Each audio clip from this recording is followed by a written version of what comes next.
Hello, everyone.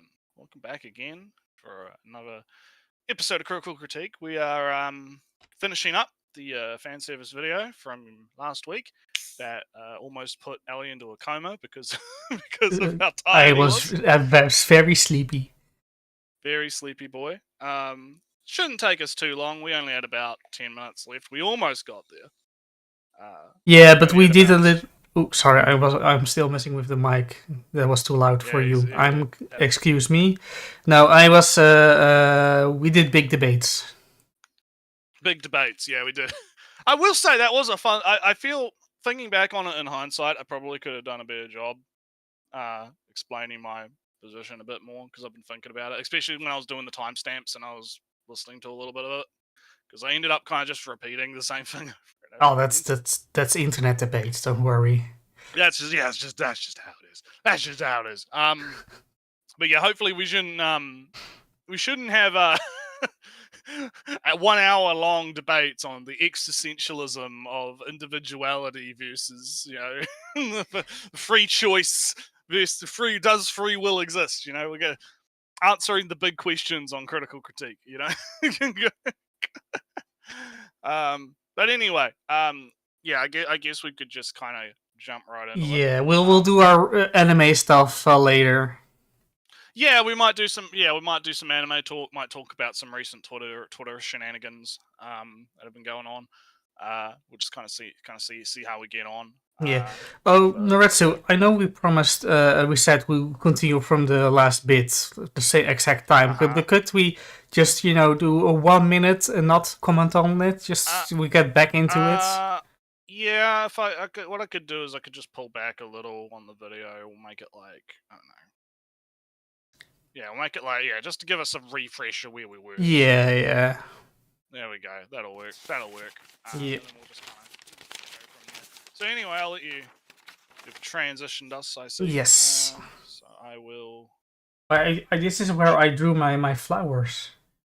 Oh yes, you drew some flowers. Hey, that's why we remind ourselves what we were doing. Yeah. All right, well, let's get right on to it. So we're continuing with sexualization and body image in video games. So let's continue. Are not real people. You can't go up to Tifa and tell her that you had dirty thoughts about her cleavage. I wish I could. You wouldn't dare. You would be so afraid. Them sweeter puppies be looking so fun. Also, her fists in your face. Yeah. Cammy doesn't. I lost the match because I was distracted by her ass. Even if I scream it at the top of my lungs. This is so obvious it hurts. Most people know that video games are a work of fiction and that there is a distinct difference between what happens in a video game and the social expectations of real life. You'd think that, but Twitter would prove Twitter would prove otherwise. Yeah, the thing is, right? Remembering some of our previous debates is that my stance, what I said was that video games won't make you more sexist or more racist or whatever violent, is that it reinforces stuff. So it's not gonna make someone that's not already sexist or racist more sexist or racist. I think that was your stance. It was like I'm not a sexist or a racist. If I sit down and play GTA 6 or whatever, and I'm out there shooting all the peoples or whatever, it's not going to more make violent. Me any more. It's not going to make me any more or less of the proclivity than I already am. And I think that that's kind of what the science on it shows as well. Is that it's basically like. I think the last one that I actually read or looked into suggested that, particularly in multiplayer games, so, Call of Duty type stuff, you'll see spikes in aggression, but it typically trails off immediately after you close the game. Yeah. So, let's say you're having like a bad match and you're getting pwned by Noob Master Killer XX999 or whatever.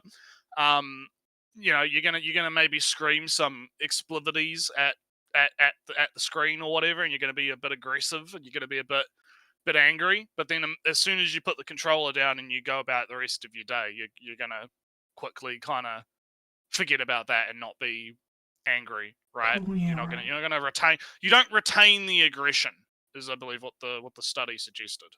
And I'm of the mind that I think that can also easily apply to. Sexist attitudes,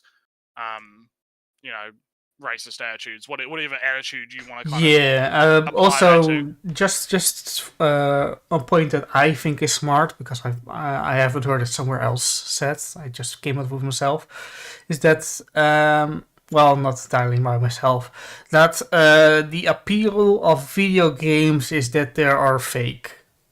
The fakeness is the appeal.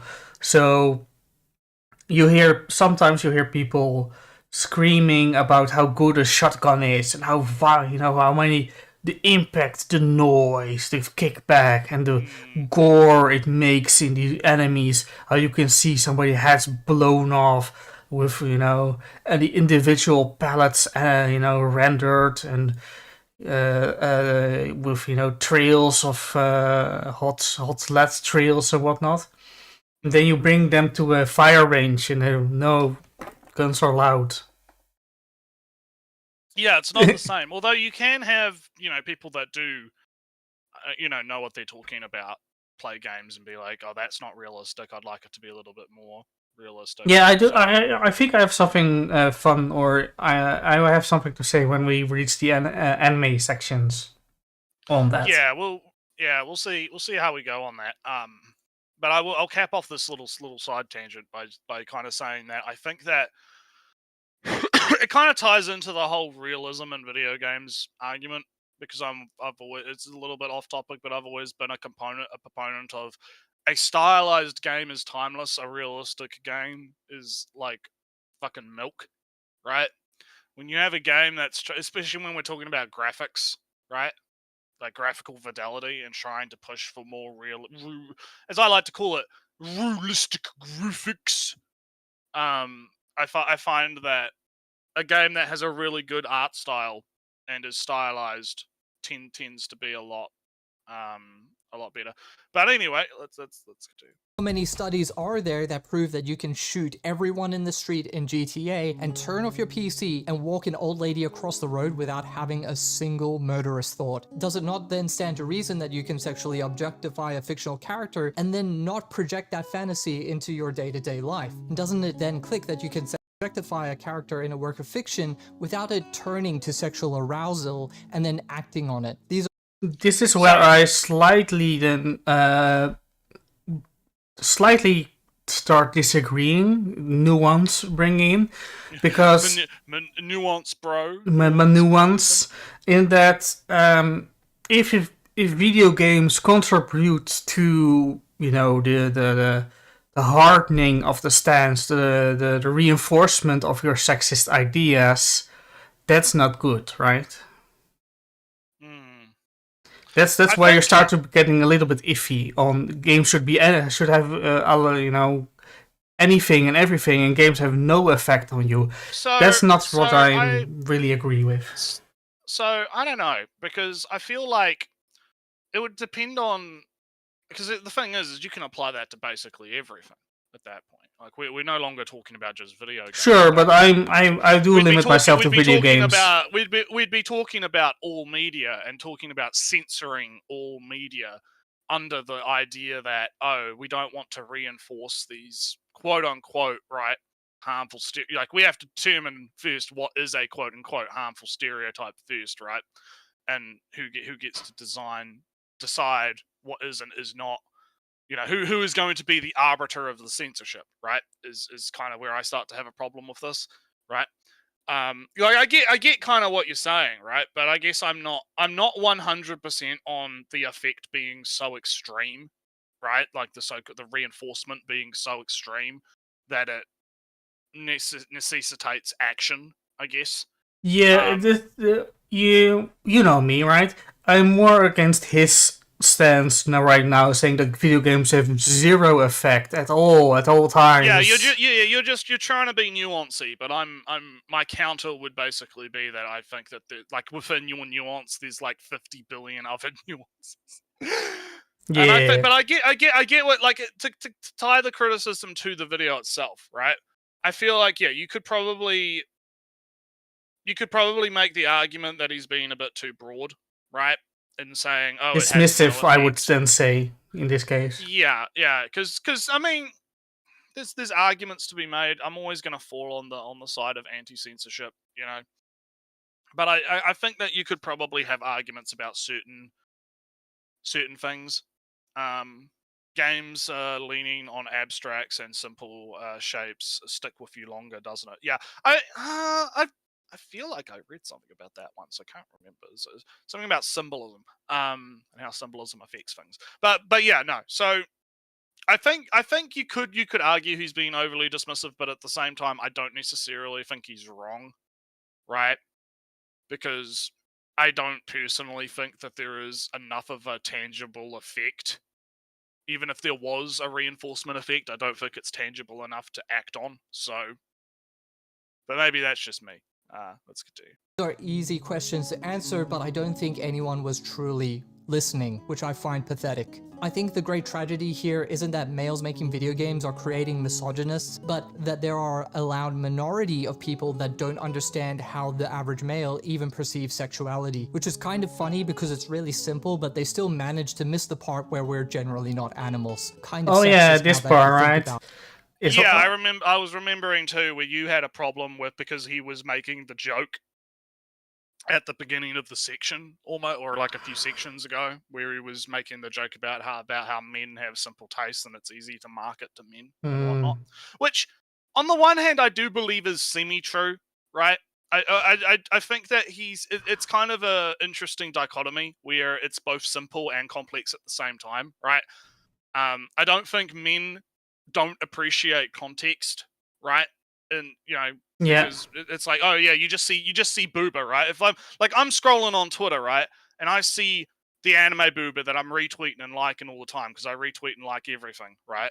I'm not, I'm gonna be like, oh yeah, that's cool. But if I'm reading a doujin and the doujin has a compelling enough story with compelling enough characters and so and such, right? The sexual aspect of it, doesn't necessarily, it adds to it, but it's of course, there's still some backing there, right? And I feel like I would prefer the doujin over the. I mean, depending on the image, though, I've seen some single images that can be really fucking. All right, so but if you just think about those images, right? They are telling a story onto itself, right? The pose, they are seducing you, or they are you can also embarrassed.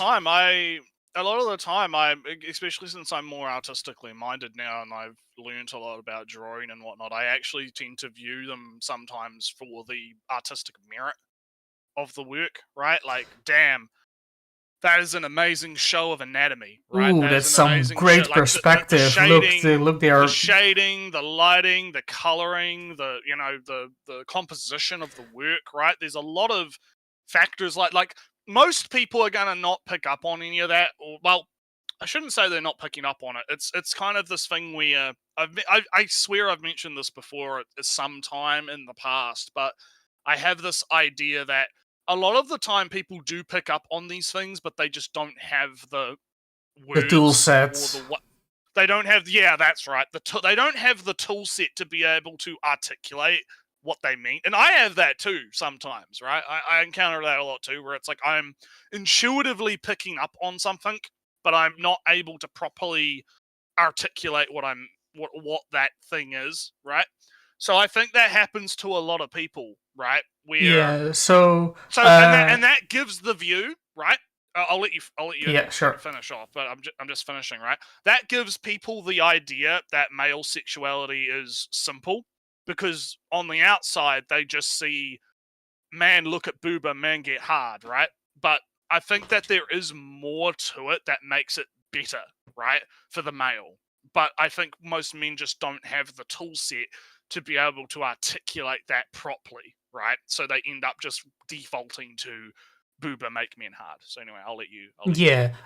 Do you know the artist Sakamachi? Probably. Does pin-ups mostly? Sakamachi. If you link them in the chat, I don't. I wouldn't be surprised if I'm following them, and I just don't know. Well, it's something of Sakima. She is something or like. Yeah. Hang on. Something. Someone in the chat. Oh yeah. Let me search them. Very true. Chat has my back. I find that artist or the art very boring. Oh yeah, I've seen. Yeah, I follow this one. Yeah. I think the art is very boring, and they can draw very pretty girls, but there's just nothing there, right? I don't.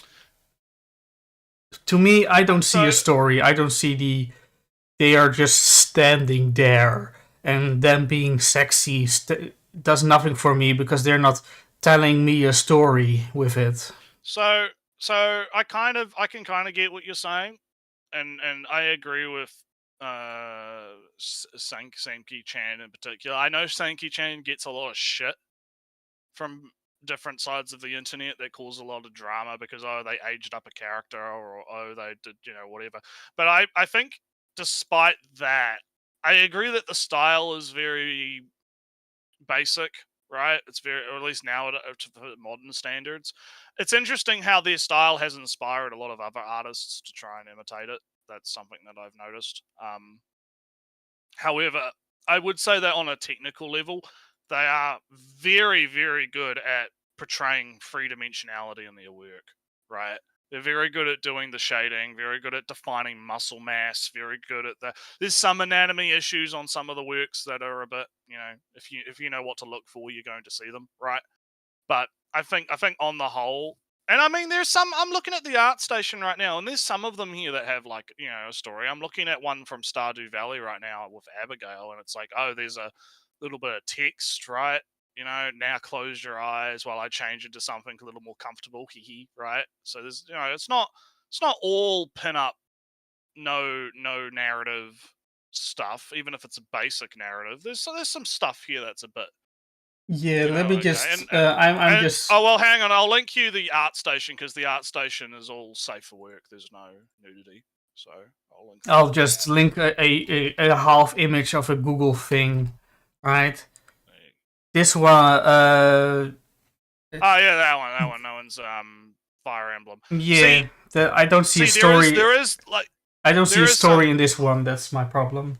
drawing that armor to have that texture that you need some good knowledge on materials to be able to do that. That's really impressive actually. To be able to do that. There's also like the boob squish as well, like the fact that the boob is squishing into the armor. It's not just all one piece. There's a bit of like a show, and that shows three dimensionality. That shows texture and volume, right? And there's a lot going on there, even if narratively there's not a lot going on. There's technically a lot going on, which I guess comes down to like, what do you value more? Do you value the technical side of things, or do you value do you value the narrative side of things? Yeah, maybe because I know this is another Fire Emblem character on screen right now. I know the character, and it's not really how this character would behave, but fine, fanfiction, other names, just stealing stuff, I'm fine with it. But what is she doing? She's reaching out for something, but she's sexy while she's doing it. I don't see the appeal in this. Well, I would say I think it's more about, for me again, I think that the difference between you and me right now in terms of this is I'm admiring the technique on display rather than admiring the contextual narrative of the character, Mm-hmm. right? I'm getting something different out of it than you are, I think. And I think that just goes to show the point that Video Man is making, that our tastes are a lot more complicated than they seem, right? Because you and I can look at the exact same piece of artwork and we can draw a completely different conclusion from it. Right? Yeah, but different idea, right? Like you're not enjoying it because you have different contextual things interacting with your enjoyment of it. Whereas for me, someone that, while I have played Fire Emblem and I do know this character and I do know all of that stuff, I can still admire the technical prowess of the art. but to be blunt or brief, is that she could be nude right now and I would still be bored. That's the thing I say when sexy images are sometimes not appealing, just nudity. Because I in my opinion, I am very harsh. This is boring. She could be nude, still boring. I would still have a worse drawn character with worse techniques and a more, but that something is going on. Soulless indeed, Jake. This art is soulless. Soulless. Well, no, fair enough. Fair enough. I don't necessarily have that problem, but it's just personal differences. But anyway, it's personal differences. Yeah, but anyway, let's get back to video, man. I see the transition, so I know that we're back on the thing. Yeah. So Got it. Now, all this does nothing to address that a great deal of females feel put off by cheap sexualization in video games. This is understandable, but we can refer back to the wristwatch study for that. This is going to address concern number 3, that being that sexualization is distracting and breaks immersion. In fact, I can give an example of when I found the sexualization of a female character in a video game a little weird. I recently did a review on Red Alert 2, which is a great game. They had So this is going to be an interesting section. I only played Red Alert 1, and I liked it very much as a kid. So I think it's going to be interesting because discussions about immersion often do lead into subjectivity quite often, because what is immersive for some people tends to not be immersive to others, right? Mm-hmm. And I think that there is a immersion is also very contextual. Like, I mean, we were just kind of talking about, the difference of the artwork from Shinki, right? Yeah. So, you can't get immersed in the work because of XYZ. I don't have that problem. I can get immersed in the work because of XYZ. Yeah. You can often find this in, quote unquote immersion mods for stuff like Skyrim, right? Like, some people want to have to eat, want to have to cook food, survive, right? Big survival, big camping simulator, immersion, right? Big immersion. Other people think it's tedious, it's boring, it doesn't do anything for them. It's not immersive. They see numbers going down instead of see numbers problem. Yeah. So I think that immersion, as a whole is an interesting topic, but I do think that it's very easy to get bogged down in personal taste when talking about it. So what do you think about that? And then we'll continue. Yeah, yes. It's also very much what you expect from something, right? I have my childhood experience with Red Alert 1 is I played a couple of campaigns, then it got too hard, and I only played skirmishes for the rest of time. So I never got to any sexy part of Red Alert 1 because I was a kid that was just pressing random building buttons and whatnot. And they spoke English, what I did, and I didn't really understand it back then. So that's my. So I didn't even add the prerequisites to get immersed into Red Alert to even notice any odd things out. Something that broke my immersion recently. I don't really remember anything specifically. I know it happened before, of course. But I don't recall that something just took me out of the experience. Even still playing something like Baldur's Gate 3, right? The game crashes, the game glitches sometimes, but I get over it when it passes, right? Yeah. That's not breaking the game for me. That's just just the game being a game. All right. Well, let's continue. Carrie Werer as Tanya, who is supposed to basically be the military version of Lara Croft. Her in-game voice lines are pretty gung-ho and, well, she sounds like a 90s action hero. In the acted scenes, though, she was just annoyed the whole time. Not action hero annoyed, like Karen annoyed. That was confusing enough, but what was really off-putting to me was when she suddenly fancies you at the end of the game and wants to go on a date. In the scene, she suddenly reveals her sexy black dress beneath her coat. Now, this isn't upsetting to me, like, I don't really did care, but because of the contrived romance and the split personalities, she definitely came across as a weak and unconvincing character to me. Again, I'm not bothered by it, and I think that there are a lot of females that really don't care about it either, but I do feel like it would have improved the game if they paid more attention to her character and didn't muddy it by shoehorning surprise romance. So this is talking kind of about what we were talking about before with the contextual mattering, right? Mm-hmm. Like, you have this character that's supposed to be this, military commander. She's, big boss lady. Infiltration in kind of a one woman squad. Comes off as a bit of a Karen, it's a little, little annoying, nagging you a bit, in the cutscenes. So.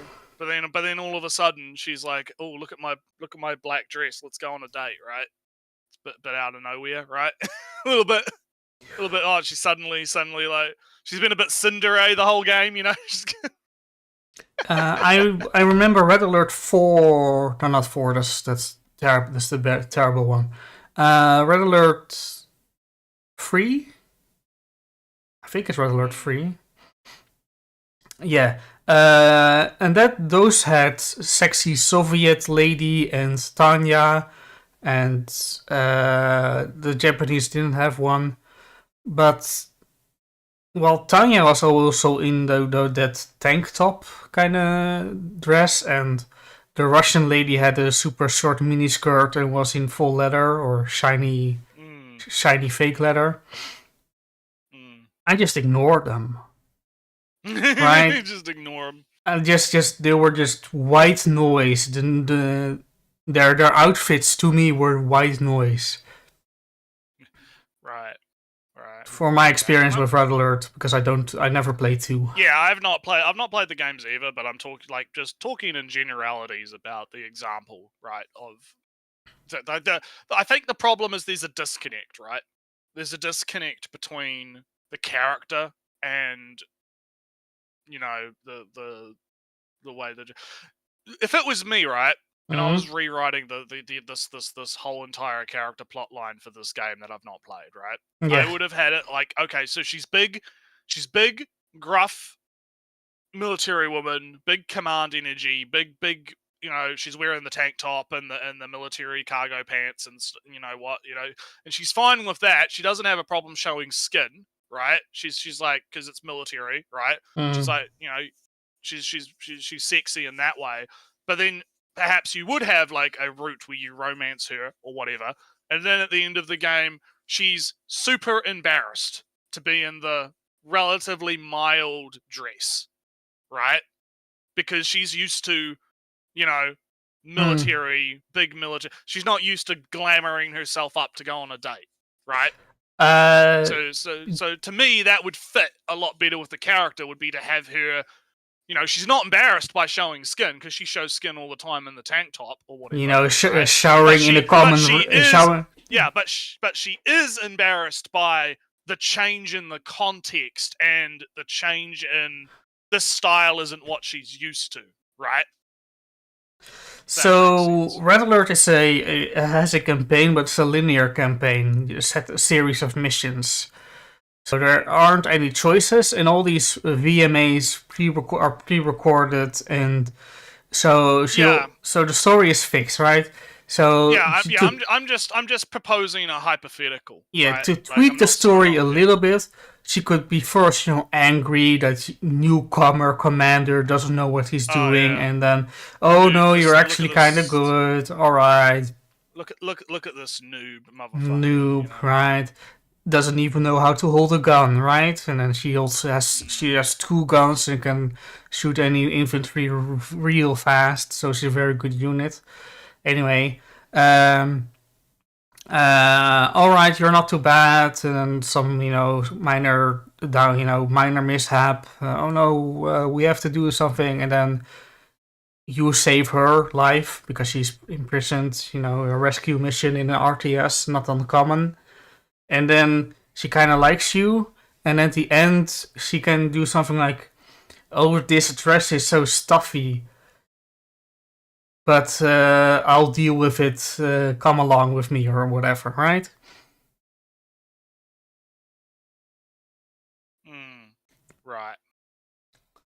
That's my proposed revision on your story. My revision. All right, that sounds fine to me. Jake says it speaks to the changing and increased standard of context after the internet got mainstream. Yeah, I guess. Yeah. All right, let's do it. I'd go a step further. It would have made more sense if Tanya had a sex scene with a random soldier. Think Private Dizzy from Starship Troopers, and we're getting close to what I believe. All right, well, that wasn't. I forgot that was where that went. But she doesn't have a sex scene. No, he's saying it would have been better if she had a random sex. I think his fetish is showing. Maybe a little bit. Players would expect it to be like, but honestly, I could have just done with something more simple, like, I don't know, we drink beers together or something. I don't know. Yeah. I don't drink beer, but it still fits better. Anyways, scenarios like this are more prevalent in the eyes of females. I'm often going to gloss over the scenarios where the boob jiggle physics doesn't make sense, or the moments when the female character doesn't act like a female character, because ultimately, it's pleasing to me that they do that. So what is someone to do here where they feel like they're the minority? Where they feel like they would like a video game if it wasn't for that one thing? If you could just flip a switch and make the sexualization more nuanced or more in line with your interests? Well, I'll tell you how to piss off everyone and look like a clown. Start advocating that developers... Isn't this a fake image? Yeah, okay, this is from a it was an article from a while ago. It was like, I think it was like a few years ago. There was some artist or something that did this whole set of images that was like, oh, how to desexualize the video game, right? And it was basically just make them fat. It was basically just make them fat. I remember that there was something of a parody, or maybe it was just so silly it might have been a parody. I don't remember exactly what I think it was just some rant, because this I think was around that feminist frequency kind of era where the feminism was big thing, right? Everyone fighting about the feminism, and it was some article on some news site. It could have been one of the Kotakus or Polygons or whatever, or one of the parody ones. One of them, right? Oh yeah, Jake knows. The article was from 2014, 2016. Yeah, that makes sense. Yeah, but was it serious? That's my. It doesn't matter now anymore. No, it was serious. No, it was. It was very serious. It wasn't like a parody or anything. From what I remember, it was like, no, this is what we need to do to video games to make them appeal to the womans, and it was basically just uglify all of the womans. It was taking notes of what other articles someone was showing superhero comics contrasting poses with real life women. Okay. Alright, doesn't sound very related to making them fat as this image applies. But Bayonetta showed you need to insert a little bit of confidence, right? Just a little bit of they're doing it for themselves. Well, the thing Lara Croft is the example everyone likes to kind of bring up, and I don't think we're talking about classic Lara Croft here, not modern, right? Like I don't recall old Lara Croft in her shorts and her top, right? With the free polygons for tits that she had, right? I don't recall her having any confidence problems or any, oh, she's doing this because it's annoying talking about this with fictional characters because at the end of the day it's whatever the character motivations justification. I think I remember last stream I was talking about how this shit shouldn't have to be justified, right? You shouldn't have to justify the sexy woman, right? I would like Blood Rain here, the sexy vampire girl with the blade arms or whatever. Like I don't feel like you should have to justify why she's wearing high heels in combat. But I do appreciate an explanation, right? I do appreciate why Bayonetta is being so cocky all the time. I think you can, and I think we're kind of rehashing the argument from last time, so I'm going to try and do a better job, right? I think that you can appreciate the added contextual lore element of why they're dressed the way that they are, but I think when I'm saying justifying stuff, I'm not meaning like justifying it to everyone. I'm talking about justifying it to people that want to censor it, right? Like when I'm saying you shouldn't have to justify it, I mean that if someone comes to you demanding a justification, why is the sexy girl sexy, right? This is disgusting and evil and gross, and you shouldn't be doing it. You have to justify yourself to me because I'm trad mixed social justice warrior man or whatever, right? That's where I'm coming from. So I think there's a communication disconnect between us there, right? Yeah, maybe. Because I agree with you. I'll finish. Because I agree with you that having a justification, in terms of like, oh, she's just confident in her sexuality and she's, that's cool, right? That's Yeah, great. We like to see that. But I'm just saying that from a culture war drama perspective, you shouldn't have to justify yeah, yourself. you right? know, I rarely take that perspective. Yeah, which I think is where that's where our disconnect is happening, because we're basically talking about two completely different things. Even if you justify it, those people still. Yeah, that's my point. 650 gets it, right? It's like, even if you justify, like I mentioned in the last stream, Quiet from Metal Gear Solid 5, right? Like, Hideo Kojima justifying that she has to breathe through her skin because of stuff that happens at the beginning of the game and whatnot, right? Like, there is like. Like, people aren't gonna give a shit. They just see sexy woman, and that's it. Their eyes turn red, their mouth starts to froth, they start to lose their fucking minds, right? Yeah. So yeah, that's kind of what I'm getting at. So anyway, let's continue. retcon and purge their current IPs and fan bases. This is one of the most Oh, Jesus Christ. Okay. Since we kind of got sidetracked, to get back onto his point, right? Yeah. He's making the point that if you want to be an annoying twat, this is the kind of stuff that you do. You demand that the series or IP changes to suit your narrow, sex negative tastes, right? But rather than just just going and finding something else, right? But you know, Retsu, that woman on the right? How many people? That's not bad at all. How many people would not? If the left wasn't the original, right? It was just the right one. How many people would still like her? Big pirate mommy, oh mommy.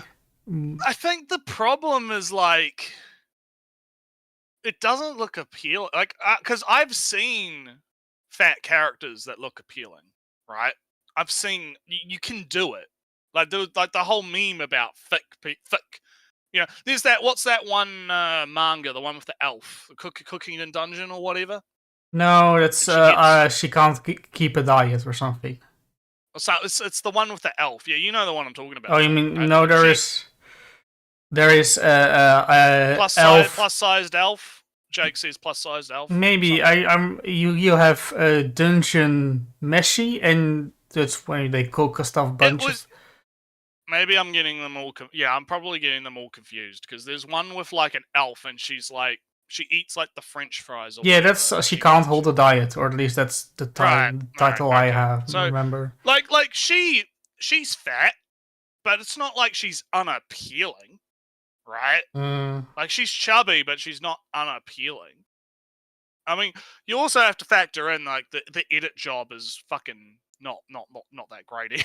On the edit job is not great, but that's the thing. If you were designing the character, but like, that kind of goes into your point though, right? If they designed the character from the ground up to be like that, it would probably look better, right? So I'm seeing a little bit of hair right here. If I'm not. Right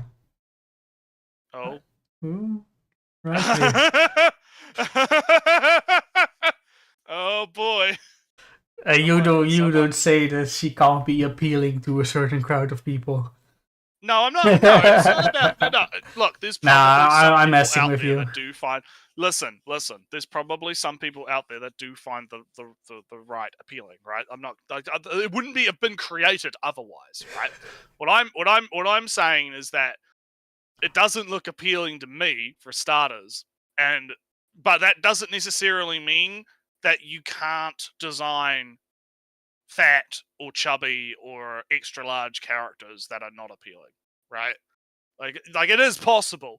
I just think that you have to kind of, first off, you have to set out to do that from the beginning, Yeah. right? And you have to actually consider how that looks on the character, you know? Yeah, So- well, we're talking more about the article than the actual video at this point, right? But Yeah, this is also. I want to loop back to his point. Yeah, I just want one more thing about this article or whatever images came from it, right? This is not the way to desexualize women, right? This is yeah. I prefer the left just a little bit more on the scale than the right, but the right is also still completely in my acceptance range. So whatever, they're both fine. Alright, let's continue. Saying things I've seen in our modern era, and I think a lot of it is built on the false narrative that video games breed sexism. But let's move on because there's smarter options. The smarter option is to advocate for new games and IPs you want to see. This does still get backlash at times from real misogynists, because again, they do exist and there are. Did you like that? Did you catch that? Backlash of when he said real misogynists, he had like a dong sound effect. Yeah, it was kind of hard to tell from which. Let me go back and do that again. Hang on. Oh, too far. Hang on. Yeah. All right. IPs and fan bases. This is one of the most insane things I've seen in our modern era, and I think a lot of it is built on the false narrative that video. Also, side note, yeah, that Widowmaker is fucking terrible. That's a bad edit. Yeah. That's just a bad edit. But anyway, video games breed sexism. But let's move on because there's smarter options. The smarter option is to advocate for new games and IPs you want to see. This does still get backlash at times from real misogynists, because again.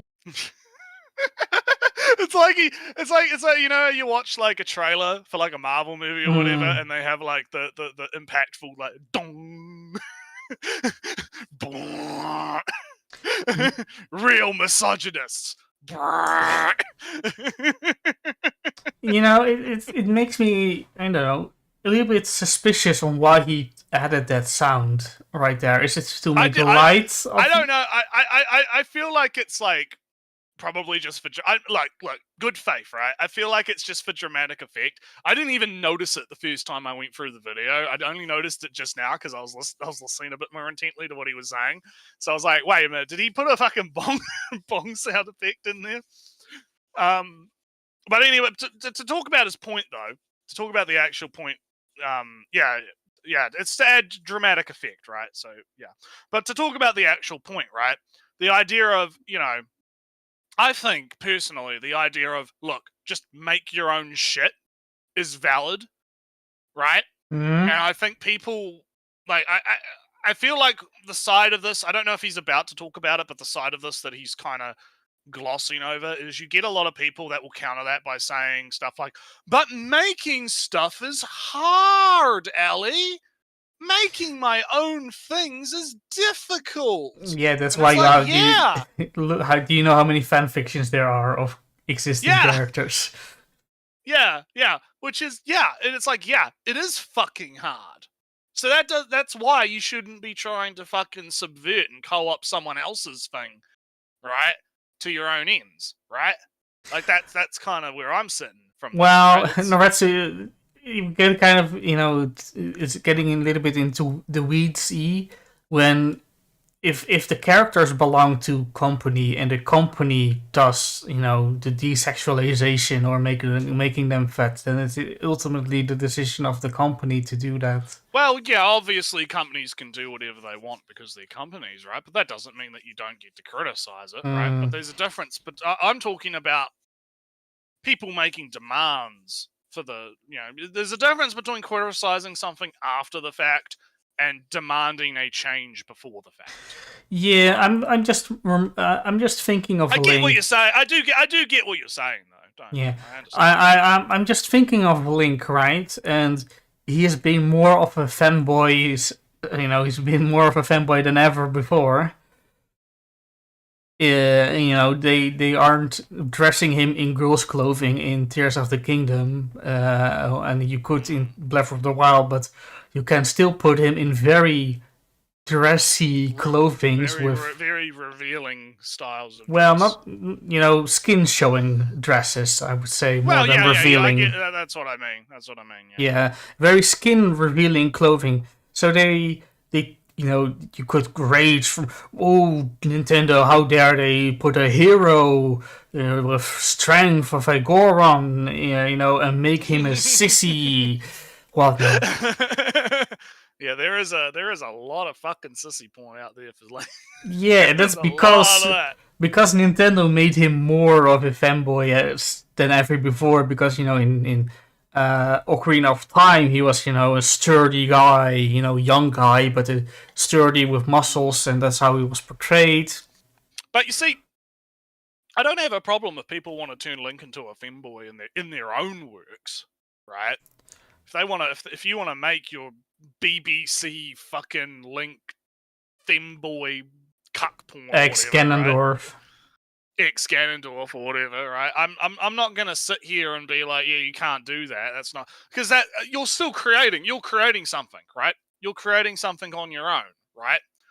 So I don't have a problem with that. What I have a problem with is people then turning around and going, okay, that has to now be in the actual game, right? We have to have Link getting his back blown out by Ganondorf in the next Breath of the Wild game or whatever, right? Getting his spine discs restored.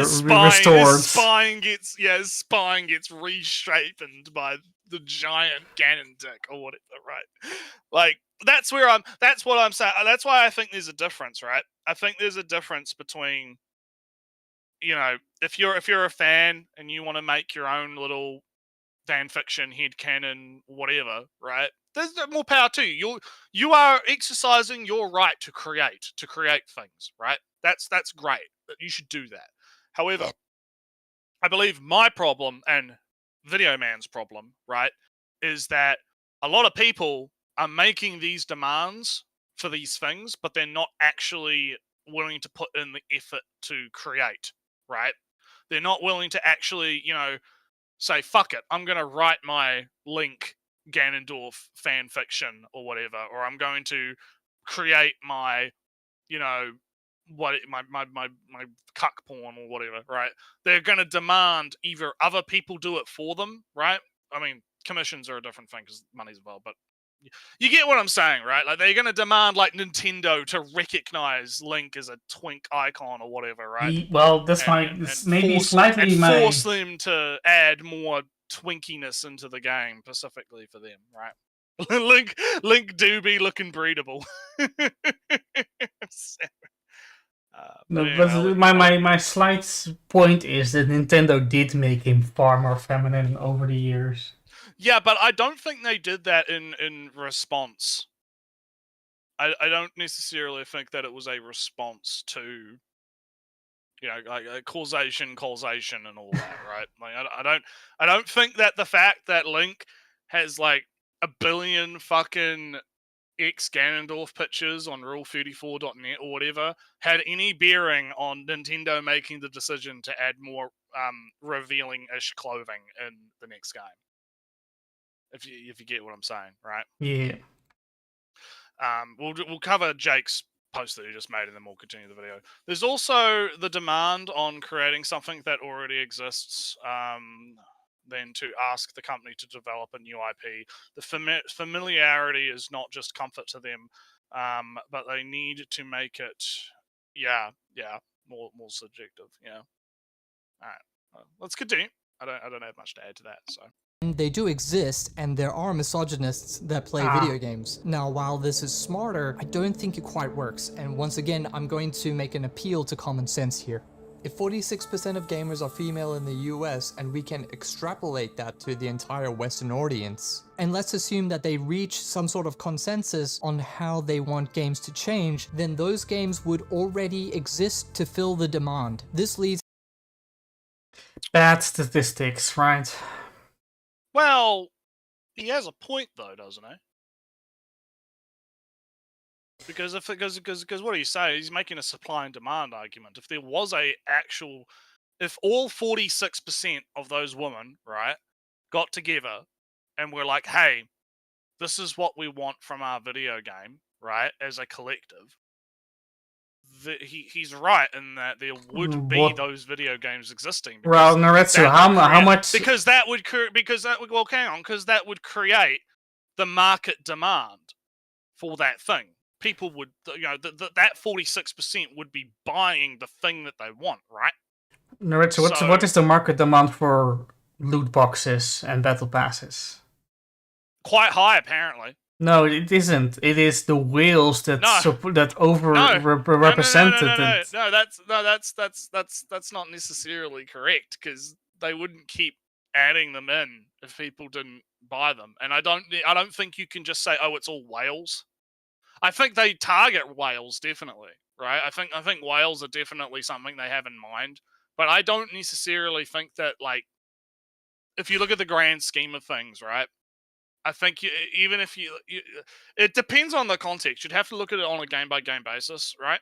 And I think gotcha games probably work a little bit differently. I think gotcha games are more reliant on whales than a AAA game would be, right?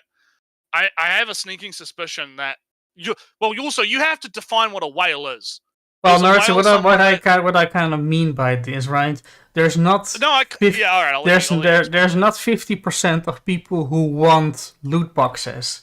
It's that the people who, do loot boxes, who buy loot boxes, are giving more money to the company than the people who don't do loot boxes. So even though less people want loot boxes, it's more profitable for the company to have loot boxes or other gambling kind of addiction things. So the question you then have to ask is, how can you apply that to content? So that's because the question is about content, right? It's saying, oh, if there was a market for these desexualized games, right? Well, again, it's kind of hard because we're working in like nebulous terms here, right? Like, what even is the kind of game that's being talked about here? What like, do those games already exist? Right? People are not buying them right now, even though they already are exist. They not marketed? People don't know they exist at all, or are they overshadowed by by marketing? You would think if 46% of the market was all buying one particular game, right? You would think that would be telling them something. Yeah, but right? There's this. I don't believe in this and this example, right? It's so fraught with so many different other variables, the type of game people like. Is the shooter? Is it a strategy? Is it a farming sim?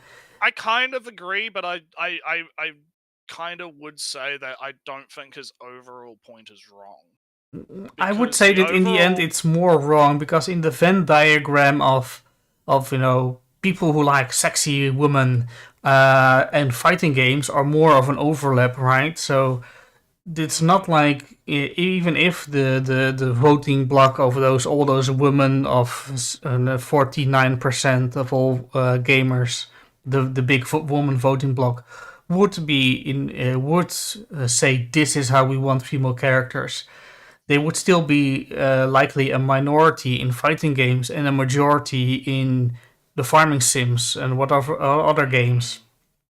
So even I don't know. So then you would break that down in that, all right, the fighting games are minority women, so therefore they keep the sexualized women there, but they have an overwhelming majority in Pokemon and farming sims and some other other type of games, and they would I don't know if he's necessarily making.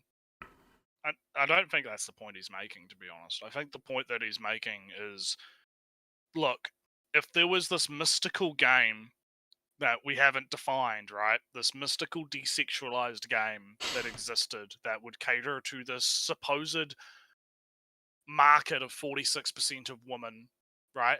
And I think the point that he's making is, within that 46% of women, not all of those women are going to want the same thing.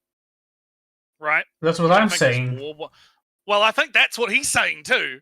I have a sneaky suspicion. No. I mean, you have a game, right? And it kind of pretends that the divide is game, yeah. Yeah. slightly like this, right? And but game can be, you know, the FPS genre, or it can be, you know, a sim, and but not all the women in the world. The big way. Oh, that's terrible. Oh, that's I'm everything. All right. The woman. Jake makes a good point. If there was a prospected demand, we would find this in proposed supplies on crowdfunding sites. No.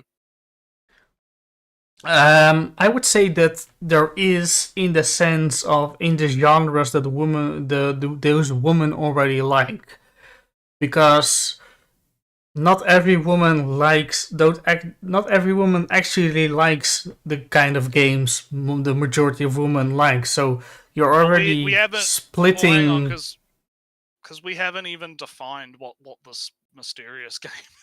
Yeah, that's my problem, Like, right? You have so many. we haven't defined. Yeah, that's what I'm trying to say. I'm trying to say we have, and I don't think he's defining that, because the point that he's trying to make is your point that, hey, if this 46% was a block demanding a thing collectively, then we would see that thing happen.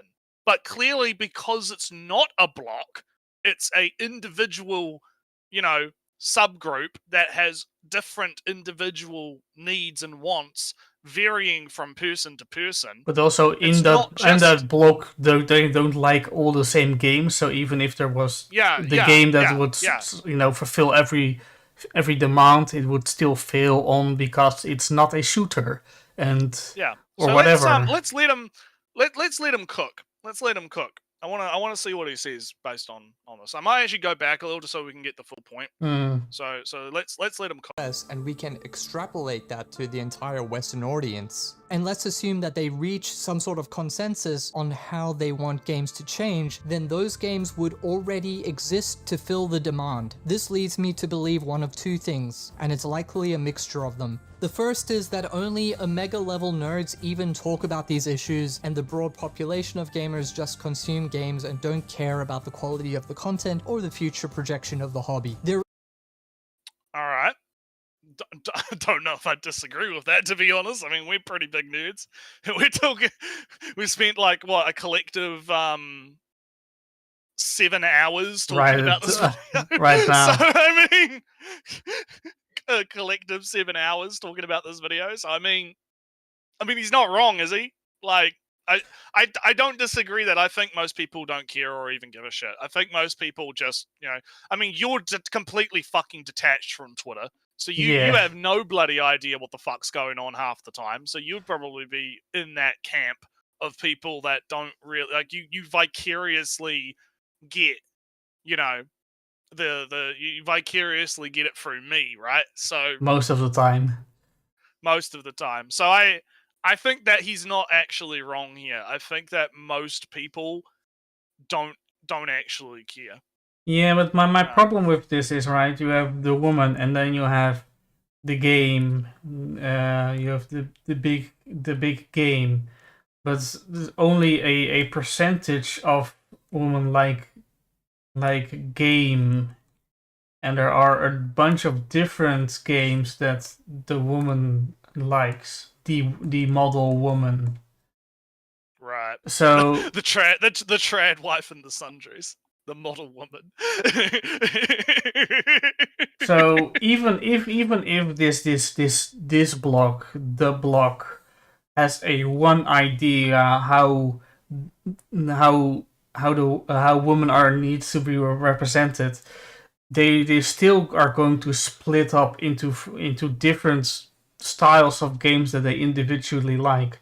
And there might be then become a what color? Red, danger red.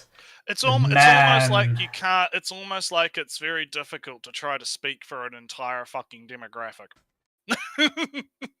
Yeah, it's almost like that's a massive problem with a lot of people that will try to say, "Oh, women clearly like desexualized games." Like, how do you fucking know that? But they might win. They might win here, and the woman might win here in the majority, right? And the here. Yeah. So it's kind of like, you know, It's one of the things I get so mad about with the whole feminist movement and stuff. It's like they claim to speak for all women. It's like, no, you don't. Well, the thing is, right, that you don't- they're still here, but they are a minority, and here they are barely a minority, and here they are the overwhelming majority.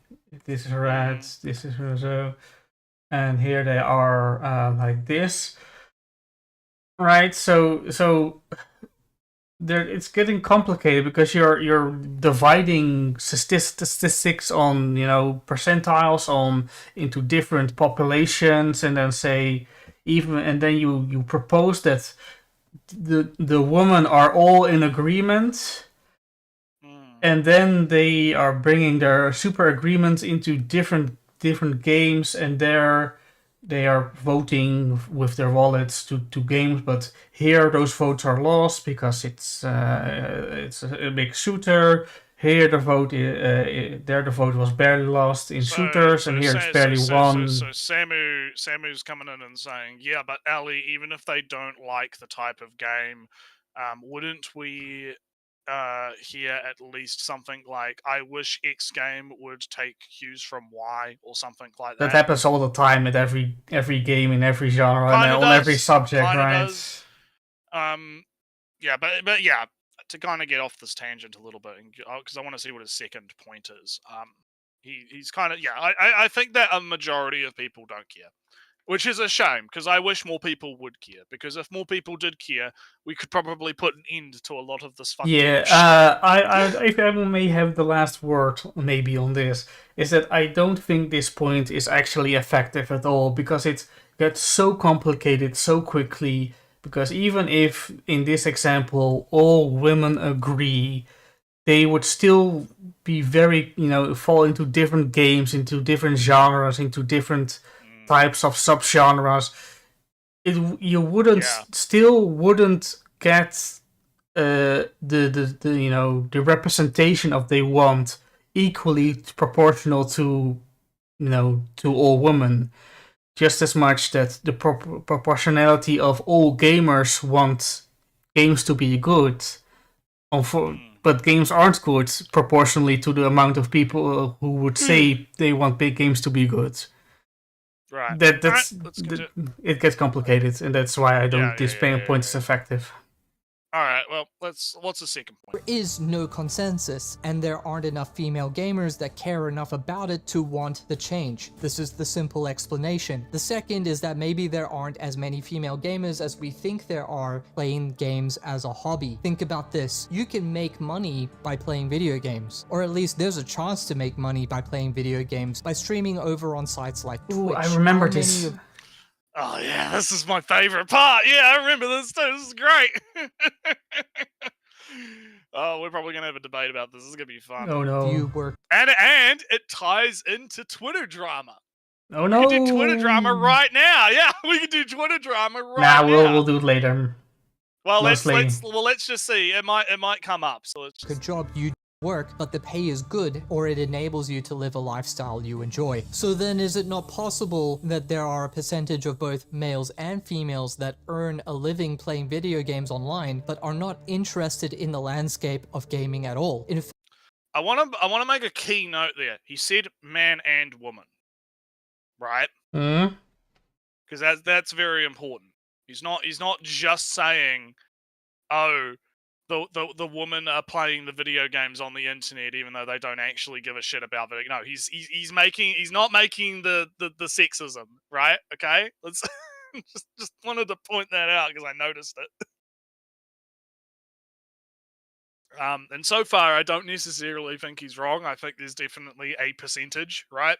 Don't have an accurate number percentage, but there is definitely a percentage of people that are, you know, it goes into if you guys remember, if you're real G's, you'll remember I brought up that paper or page from I can't remember what stream it was. It might have been one of the few from a while ago about mops. It was geeks, mops, and sociopaths. There is definitely a large percentage of sociopaths within gaming that don't give a shit about the hobby. They're just in it to manipulate the mops so that they can get bank. and they don't actually care about the health and well-being of the hobby itself, right?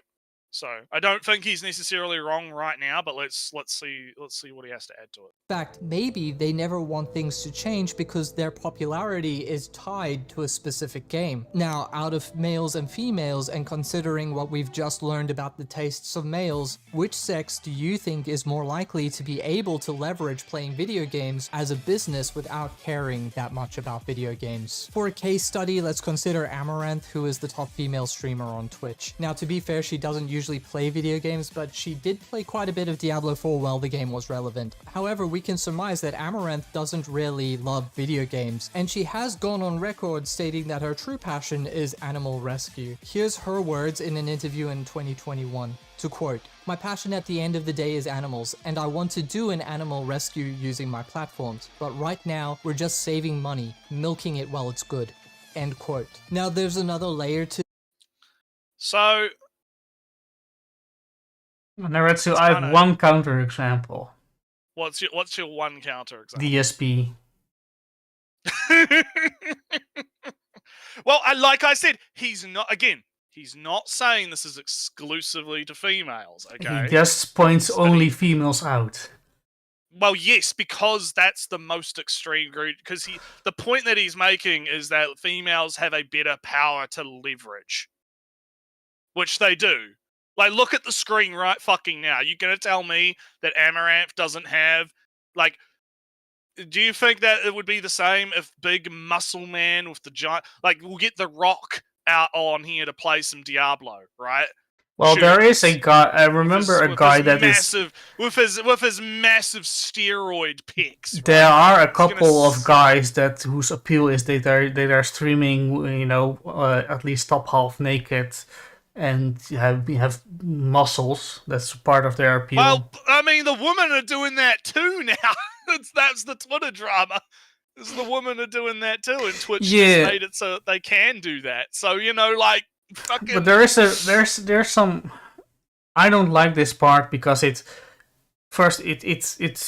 says it kind of, you know, he says that he knows the reasons why they stream.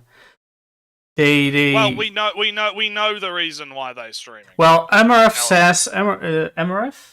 That's how I say correctly. Amaranth says that her real passion is animal rescue, right? But he kind of pastes the reasoning of Amaranth to other female streamers, and well, no, because obviously other female streamers are going to have other. Yeah, but he's saying that it's most of those reasons are going to be to make fucking money, Ali. Like, come on.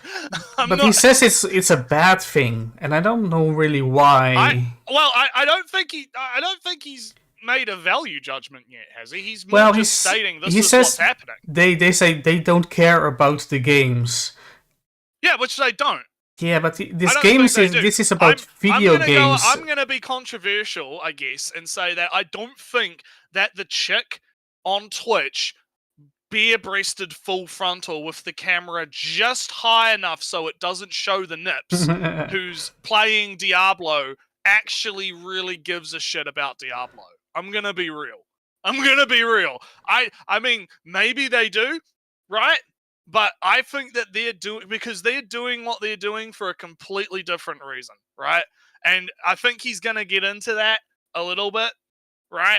But I am highly suspect, because at that point it's like it's not about the game anymore, right? But you know, like, NRETSREW, because you could just as easily sit there normally on a chair in a normal outfit or a normal cosplay and play the video game and have a good time with the chat. But no, these girls are deliberately leveraging something, right? NRETSREW, to get more views and attention. But right? NRETSREW, they are still playing a game. And why are they playing a game? Why are they playing a game? I don't know, because it's an easy thing that you can do. Yeah, you can literally just play the game. And right? maybe some of them like playing a game. And I'm not saying that some of them don't. Like, I'm not trying to say that all of them are fucking not playing the game. But I think personally a lot of them don't. Right? I don't get the impression that they actually genuinely enjoy video games. I think it's all marketing. Well, I nerds, think it's all marketing, and it's all to get the bank. Right? But nerds, that's why that's why I brought up DSP, because he hates every single game that he plays since forever. Yeah, and DSP's a twat, and these women are twats. I don't know what you want from me. Yeah, like, I'm not gonna sit here and be like, oh, you bring up a male example as a whataboutism, and I'm gonna go, yeah, the male's being a dick too. Yeah, right? but DSP is a known example, but I don't really get singling women out as fake gamers who don't only show skin and they don't care about the game. I would only do that. I would only do that if it's something like this, right?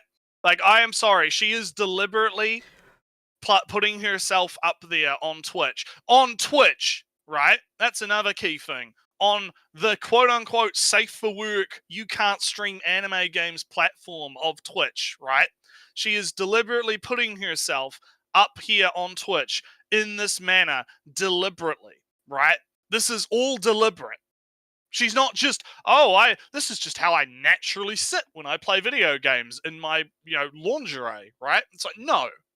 I don't believe it. I don't believe it's genuine for a second. I would actually believe that most people play games in a state of undress, but that's another point. Not when you're on a stream. Not when you're on a stream. Not on stream, of course.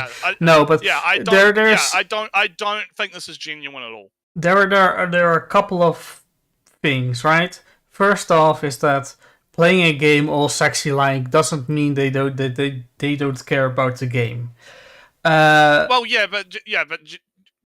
Generalized statements are generalized statements. Yeah. Obviously, there are outliers. Obviously, I shouldn't even have to say that, right? But I'm saying I don't get that impression from Amaranth, and even if I didn't know the quote from Amaranth's own, words, right, of her saying she only cares about the veterinarian or the animal rescue stuff, right? And she's only doing all of this stuff for marketing / sponsorship or whatever. Yeah, but she owns Evil now or something, or was that another one? I don't know. I don't know. We'll see how it goes. But I'm saying, right, even if I didn't know all of that context beforehand, I would still get that impression, because that's the impression I get from this, right? Yeah. I look at the screenshot of what's on screen right now, and I do not get the impression that they're genuine, right? But with the added context of it being Twitch. Now, if she was streaming on Shadowbait, right, or an NSFW streaming site, right, then I would be like, okay, this is normal, this is fine, right? There's no problem here. This is just, if you want to stream naked on Shadowbait while you're playing a video game. Alright, so can I then ask you, why is it a problem on Twitch? But because it's Twitch, because Twitch is supposed to be, quote unquote, a safe for work streaming site, right, where you're not meant to be showing sexual content on Twitch, right? Or at least you weren't before they changed the TOS to make it so apparently you can now, right? I have a problem with it because to me it's gaming the system, right? To me, it's you are skirting the line of TOS as far as you possibly can so that you can market to a particular demographic of 14-year-old boys with mum's credit cards, right? And not get banned, right? That's why I'm saying it's not genuine. It's all calculated. It's all, how far can I push the line before I, go too far, right? And Twitch allows it. They just allow this kind of abuse of their own system to happen, right? Now, if Twitch came out, which they kind of have, kind of haven't, and they said, okay, we're going to allow this kind of sexualized content, it's going to go in its own section, it's going to go in its own area, and you can also stream sexualized content in games without restriction, so you can play shit like Samurai and Kagura, so you can play shit that's, Japanese and got some lewds in it, like Galgun or whatever, right? And you can play all of these kind of lewd sort of games and it not be as much of a problem because it, is all going to go into a thing, then I wouldn't have a problem, right? I wouldn't have a problem at all whatsoever with this, right? Because then it's, okay, we have removed the unfairness. The reason I got a problem with it is that it's unfair. Because I can't game the system like this, right?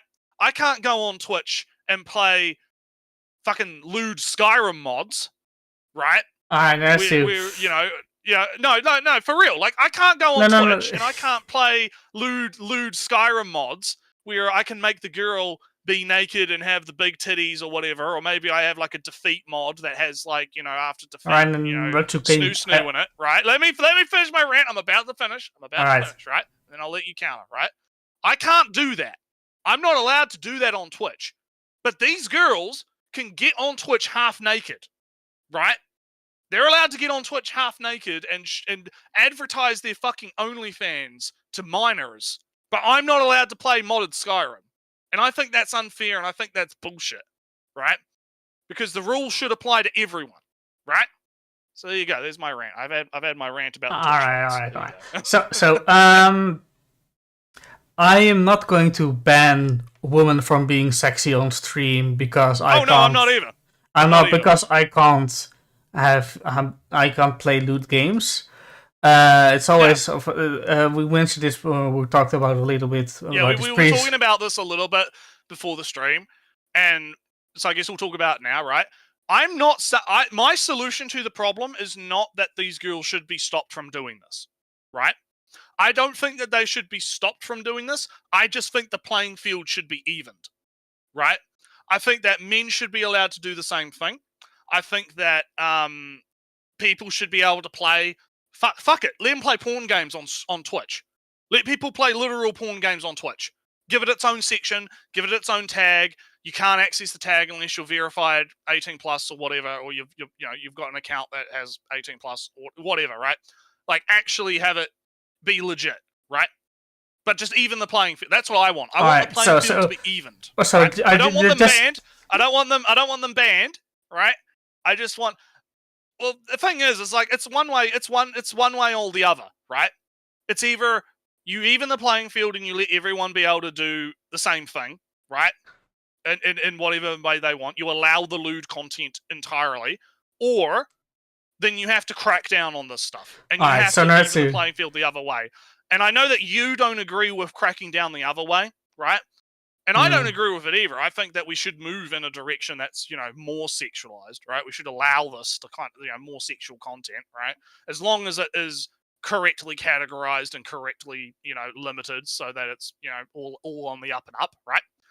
However, I'm not going to fault people for swinging the other direction because this is working on the moral foundation of fairness, basically, right? It's working on, okay, what is fair?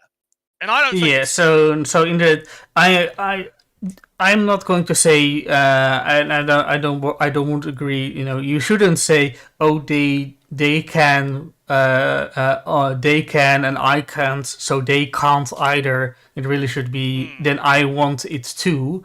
That's in most cases that's a more fair thing or to say. Yeah, and that's my argument basically. But all right, second controversial maybe point.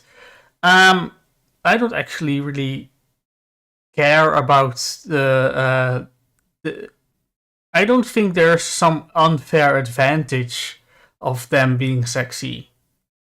I think there is. I don't think they're so. You said a lot, and we talked about something else a little bit. I kind of forgot some stuff. Yeah, I had a bit of a rant there. Yeah, I don't. Besides, advertising basically porn to minors, maybe because nudity isn't such a big deal here in Europe, I don't particularly care even if they were nude. Yeah, I think my issue is less. Yeah, I get what you're saying, right? But I feel like the issue is just with the current paradigm. I think if Twitch came out and there just needs to be a fucking NSFW section. That's just what needs to happen. Just have or hell, just make it a separate site. It still uses Twitch, the same URL, but it's like Twitch URL /R18 /EU. Right? Just have it as a EU. Like, just have it as a separate, like, because I have no problem with that. I have no problem if you like, I honestly want shit to be separated because it alleviates a lot of fucking problems. I've had the controversial take on Twitter that I think Twitter should separate NSFW from non-NSFW because I think that it just saves so much problems to have, because because one of the big problems is everyone's compressed into this one space, right? Where you have people that want to do safe for work stuff. Like, you have people on Twitch, like you have women on Twitch that want to do safe for work stuff, right? And they're getting banned because, they might like accidentally show like a fucking image of like I'm trying to remember, there was like a case that was like ages ago where it was like, like a piece of artwork showed up on screen for like 2 seconds and they got banned for like a week or something, right? Like, or that one case where the girl went to go answer the door and the baby came into the shot and the baby got up on the chair or whatever because she had to go answer the door and she got banned for like a week or 2. Like there's crazy shit, like, because she quote unquote was leaving a baby unattended on stream or whatever, and they banned her, right? I mean, I have something very off topic. It's incredibly off topic. It's kind of on topic because it's providing the context, right? Oh no, I have something very off topic. Oh, okay. Well, let me finish and then I'll let you go, right? So, I'm like, the current paradigm of Twitch having these rules that are wildly inconsistent and not like, it's rules for thee and not for me, right? You know, it's I think personally, right, there needs to be a restructuring of Twitch, and they need to basically decide, right, this is what's allowed, this is not what's allowed. Let's make it fair for everyone, right? So that everyone can get their bank, right?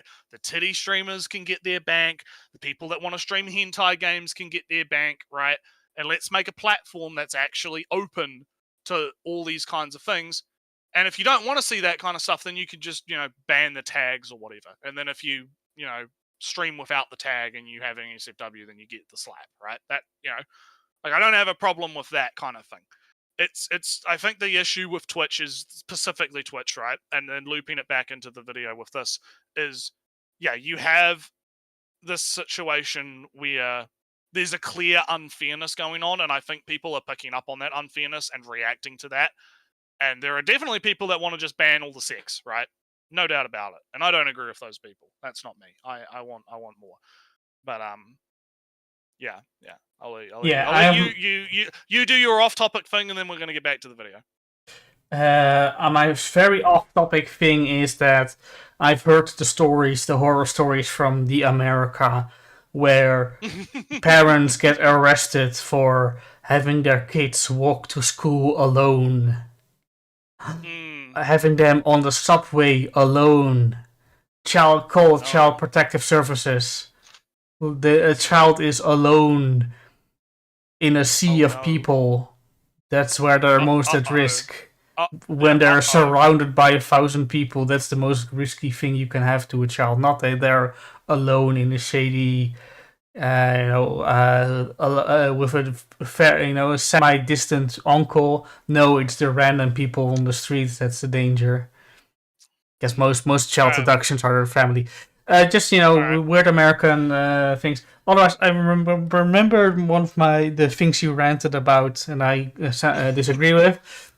I don't care that women fake their interest in video games, and I don't really care that they are being sexy when they do it.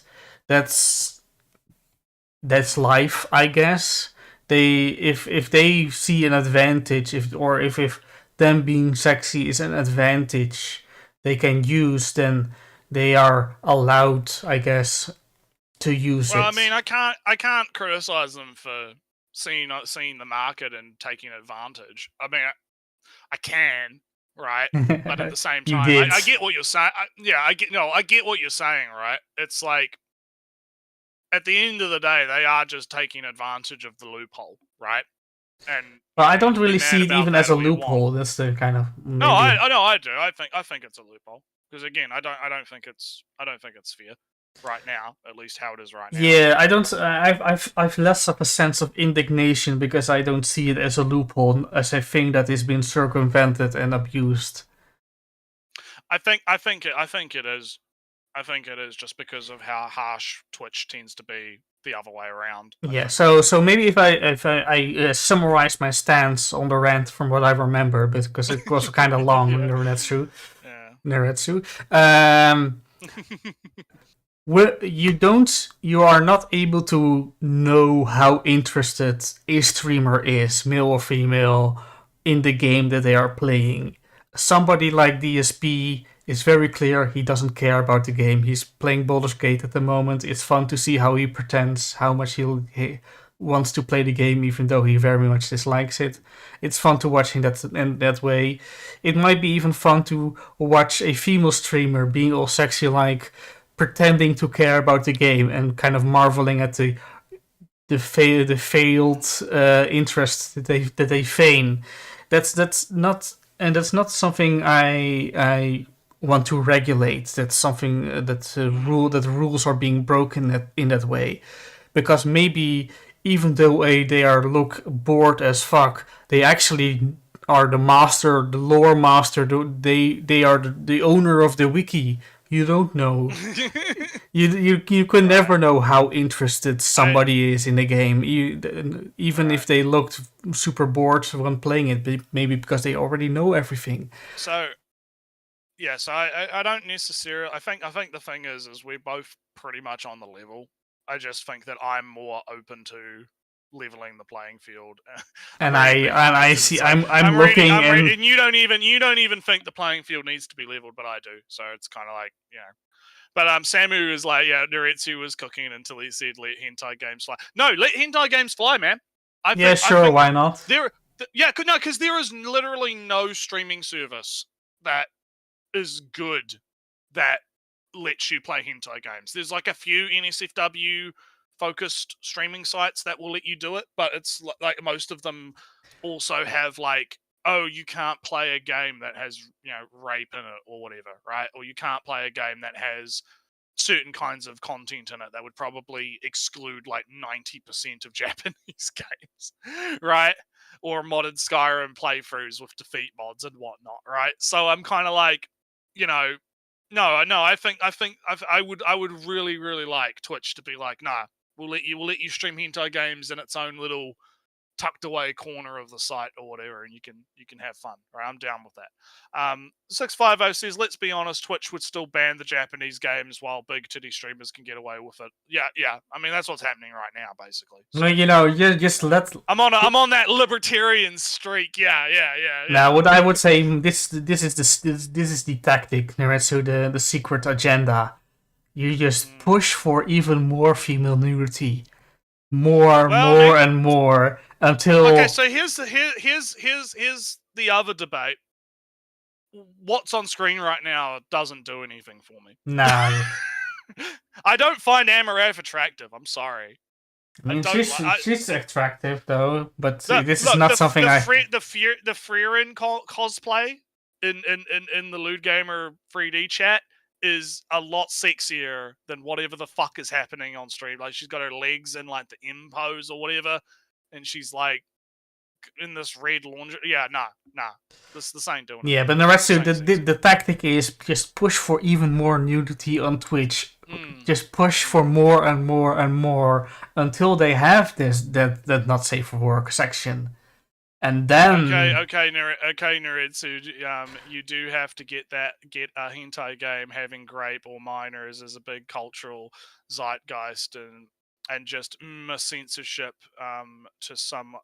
Yeah, I know there's the big gripes about the big censorships and all that stuff and, you know, whatnot, right? Yeah, I get that, but I'm listen.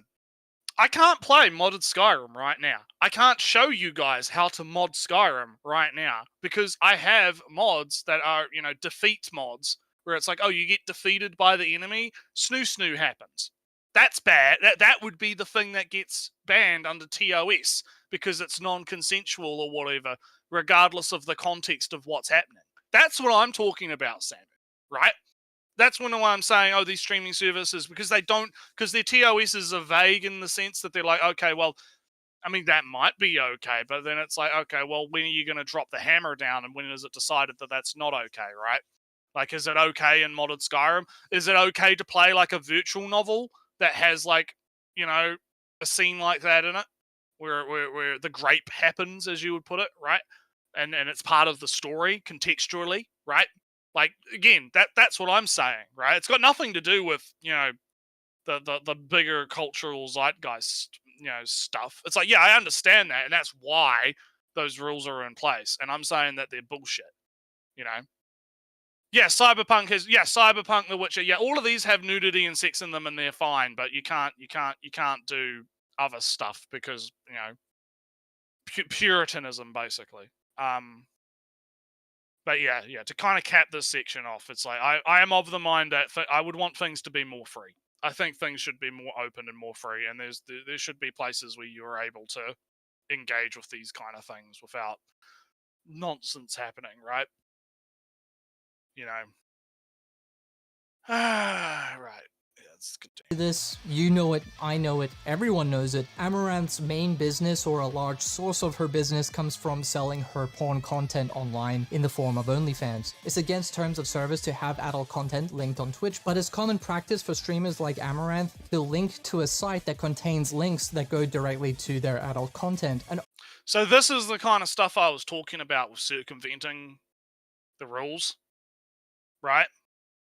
Where it's like, okay, if we're not going to allow adult content, you're not allowed to link to the adult content on your Twitch.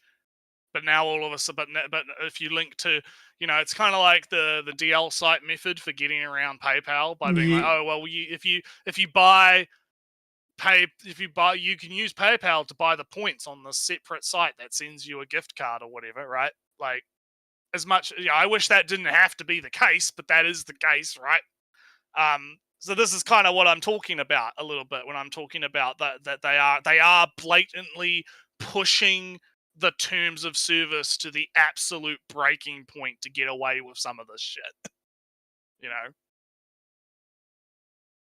Yeah, this is still not something I think is very. I don't really see the big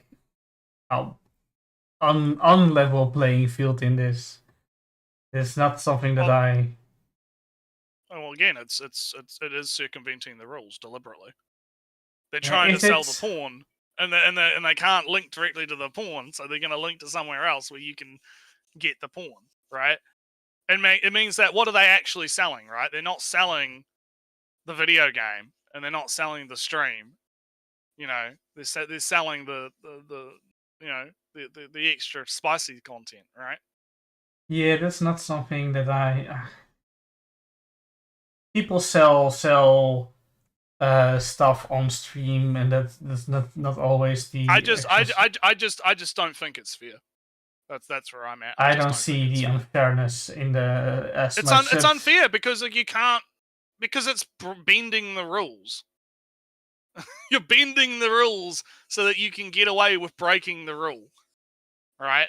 On the platform, and it's more of a Twitch problem than anything else, right? It's a Twitch problem because Twitch should just flat out either be like, okay, no, you can link to your OnlyFans, or they need to come out and be like, no, we're not going to fucking allow this bending of the rules, right? You have to follow the rules just like everyone else, right?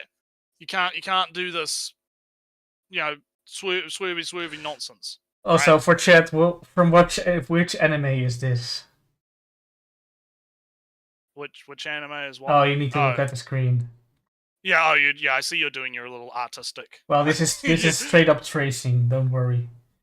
Oh, you're doing some trucing. This is a poster or promotional image from an anime. Oh. Which anime, okay. Chat? Well, you should be able to solve this.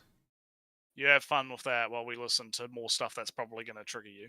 obviously it's that her paid OnlyFans link is the top link. In essence, there are many female streamers that use Twitch and the gaming community as a street corner from which they can peddle pornography. Now, I cannot speak on behalf of Amaranth, but if you were to ask her if she played a lot of Diablo 4, she would probably say yes. If you asked her if she played Diablo 4 on stream because she loves gaming, I'm not sure what answer you'd get, but I suspect that the honest answer is that she enjoys the money she is receiving. Don't blame Amaranth or any of these girls, by the way. First, they wouldn't be doing it if men didn't keep buying it, and second, Twitch is well aware of what is happening and they have decided not to alter the TOS to stop it. Now, obviously, Yeah, so even he is, you know, kind of agreeing with you, Ellie, because he's saying, look, don't go after these women, right?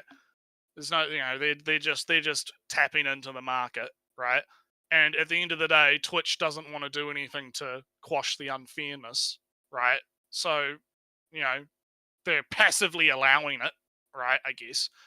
And I should probably clarify, like, my stance is purely on the stance of, I don't think this is fair. I think that Twitch should be criticized for being unfair about it, right? But at the end of the day, I mean, I feel like, oh, they're just a company, they can do whatever they want, is a bit of a cop out, you know, because it just dismisses, and you can just use that for any company to just dismiss any criticism of any company ever, right?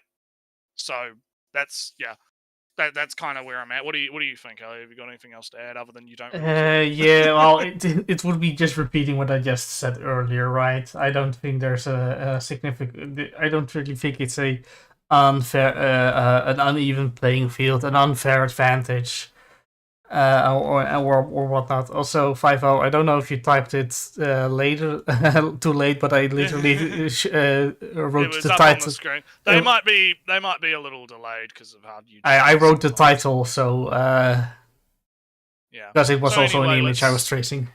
Let's continue. this behavior is a spectrum, and I'm using Amaranth as an example, but she's not really the target here. The female streamers that I'm thinking of are lower down, the ones that aren't really taking risks. They kind of just play League of Legends and generally keep things above board. Maybe they have a discount code to Rogue Energy or something, maybe a cheeky cosplay here or there where they felt they looked cute, and their dominantly male community nods along and says, yes, very cute. You should do another one. Here's my question. If Twitch turned around tomorrow and said, Twitch will only have video game streaming, Twitch will no longer be a platform you can earn money on, you can't embed links, and the moment you try to verbally or otherwise advertise anything other than the video game you're playing, you will be banned for 8 hours. How many streamers, male or female, would stream? I obviously don't know.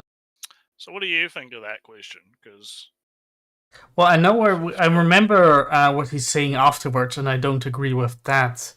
But I think it would not change that much at all, because most people who stream don't make money at all.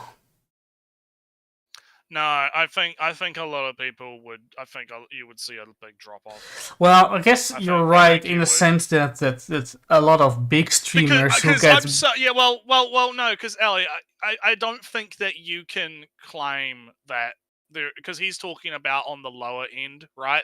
There are clearly, even if you don't believe like Amaranth is gaming the system or whatever, there are clearly streamers on the lower end that are attempting to do the same thing, right? And I think a lot of those streamers would stop because they are definitely not in it for the games, right? I mean, you've got the people doing hot tub streams and the people doing streams that are not gaming related, right? You'd lose out on the ASMR stuff as well. That would disappear, right?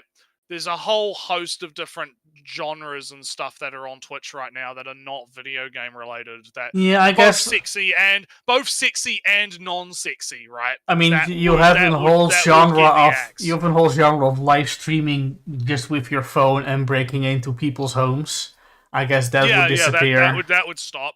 That would stop. Yeah, but you get what I'm saying. I think there would be a massive drop off of people that would stop streaming on Twitch, which kind of dilutes the point a little bit, because like I said, there's a lot of stuff that's not necessarily sexual related that would get caught in that net and would cause people to stop, right?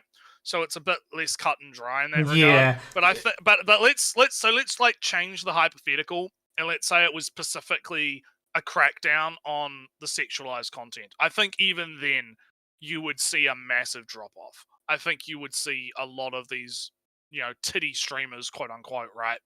That would be effective, but that would effectively stop streaming on the platform. Oh, because And I they would think be that, banned, and I not think, because. and I think Twitch knows that. I think Twitch knows that, which is why they're so tepid about actually doing anything about the problem, right? Quote unquote the problem, right? Because they make just as much money off it as the streamers do, if not more, because they're cutting like what 20-25%, 10% right? or something. 10, or however much the Yeah. percentages off every single subscription, every single bit, every single thing. Like every time you buy stuff on Twitch, right? They're making bank off this stuff, which I think is why they are so tepid to actually try and leave. But the thing is, they'd make even more. I reckon they would make even more if they evened the playing field and they said, look, you can now stream,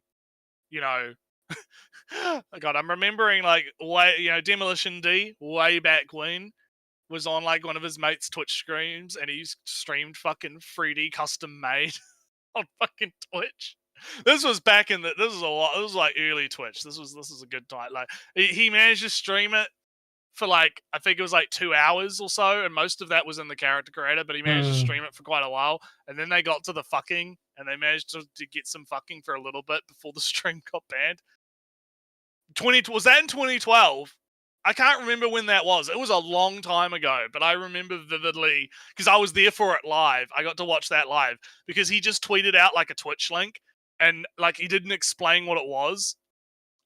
He didn't explain what it was, and he just kind of like it was just him streaming 3D custom made, and I was like, "This is fucking great. This is hilarious, right?" It was like get banned speed run or something, right? So yeah, no, yeah, tangent aside, right? I think that to answer the question proposed, right? I think both both men and women there would be a big drop off if they. Yeah, I would personally I would think actually that more men would stop streaming than women in this case because there's so much more just talking, financial I stuff. don't know about that, Ali. Hmm? I think you have a warped perception of what Twitch is like. Nah, there's so many people that talk crypto all day on Twitch. There's so many people who stream their own locations on Twitch. I think the female side of it is dominating more than that. I think it's a bit more skewed, but anyhow, let's continue because you said you disagreed with his next point. Yeah. I know the answer, but I think it's going to be something similar to the ratio of male to female solo devs. I think most people would leave, and there would be mostly guys that are really passionate about sharing video games, and a handful of females. Alright, so that's the point, right? He presumes to know the level of enthusiasm of females. Hang on, because he's linking it back to his point that we debated about last stream about female game devs, right? And he's making the point that look, if this, I agree. I actually kind of agree with him here because I already agree with the premise that if you got rid of the sexual content on Twitch, a shitload of the women would leave and a shitload of the men would leave, and what you'd be left with is you would have a bunch of men that are really passionate about video games, talking about video games and playing video games, and you would probably have a handful of women. And I think that is because I think that's representative of the numbers of how many people. The question is, I mean, we could get into the weeds and define, okay, what is a handful in this scenario? Is that like 10,000 women? Is that 1,000 women in comparison to like 1 million men or something, right? Like, obviously when we're talking about generalities like this, the number, I think you could get into the weeds on that. So I'm going to address that now, right? And just push that aside, right? Because I think that just gets completely off topic. I think the main point in his thesis is correct. I think that is what would happen. Honestly, I don't know how you could like assume that it wouldn't be the case based on like the evidence, I guess. No, the thing where I very, very much divorce myself from this point to be fancy, is that I really don't, because I'm thinking of the big population, right? The entire Twitch streamer population, and he somehow says that the men are the real people, the real enthusiasts of games, and the females are No, just faking it for the money. And that no, characterization. he's not saying that though. Well, why, if you're not enthusiastic? You're extrapolating more from his point than what he's saying. He is not saying that, oh, the men are the real Chad gamers that care about the video games, and the women are just the parasitic leeches that have Doing leeched it on. for the No, money. he's making the point that this exists, which it does. You can't tell me that there aren't women doing that, right? You can't tell me that there are the women on there that are just as much as I can't tell you, oh, there are women on there. Like, how do you know the women aren't, actual gamers or whatever, and they just want to dress like you like that blade works both ways, right? You can't make the same assumption of, oh, they're totally really passionate about video games, But and they totally aren't just here for the thing, right? So the thesis is, okay, there is this possible large segment of female streamers that are doing this and partaking in this and doing it. If you got rid of their ability to do that, they would disappear. And what you would be left with are the women that are genuinely passionate and are genuinely into video games. And he's making the argument that just like the perception, the fact that he couldn't, find a bunch of female-led game devs, which, to be fair, we went over that, and that is flawed, right? But based on his assessment of that, right, he is making another assessment that the percentages of men and women in the streaming space would be majority men, minority women, right? So he's not making a value judgment and saying women are inherently less into video games, that, like, oh, all of the women just don't like the video games, and all of the men are totally, the giga chads, right? Which is, well, why the I'm thing is, right, I this is why I do think there is some of a value judgment, because he says that only the people who are enthusiastic about games would remain. And he said, in general, not both men and women, only the people that are enthusiastic. Because why else would you be on the video game only streaming service? The hypothetical, you can't do anything else other than video games, right? So you're going to be on there playing video games, and you're either going to be passionate about video games, playing video games on the video game service, or you're not, right? So I think it's safe to make that, assumption, honestly. Yeah, but the thing is, right, maybe this is going against this premise, but I don't even really count the hot top streamers in this equation, right? This is talking about the women who are being sexy while playing video games, right? Well, yeah, but like I said, if you got rid of the sexualized element, I think that again, you're cutting the percentages of percentages at this point, because you're going to say, right, there's a percentage of women on Twitch that are playing games in their lingerie, right? Mm-hmm. A percentage of that percentage are doing it for the money. They don't give a shit about video games. And then a percentage of that are playing it because they actually enjoy the games. They just want to, I don't know, maybe they live in Australia and it's like 47 degrees Celsius, or whatever, right? Like, when you're just cutting the percentages down even more, right?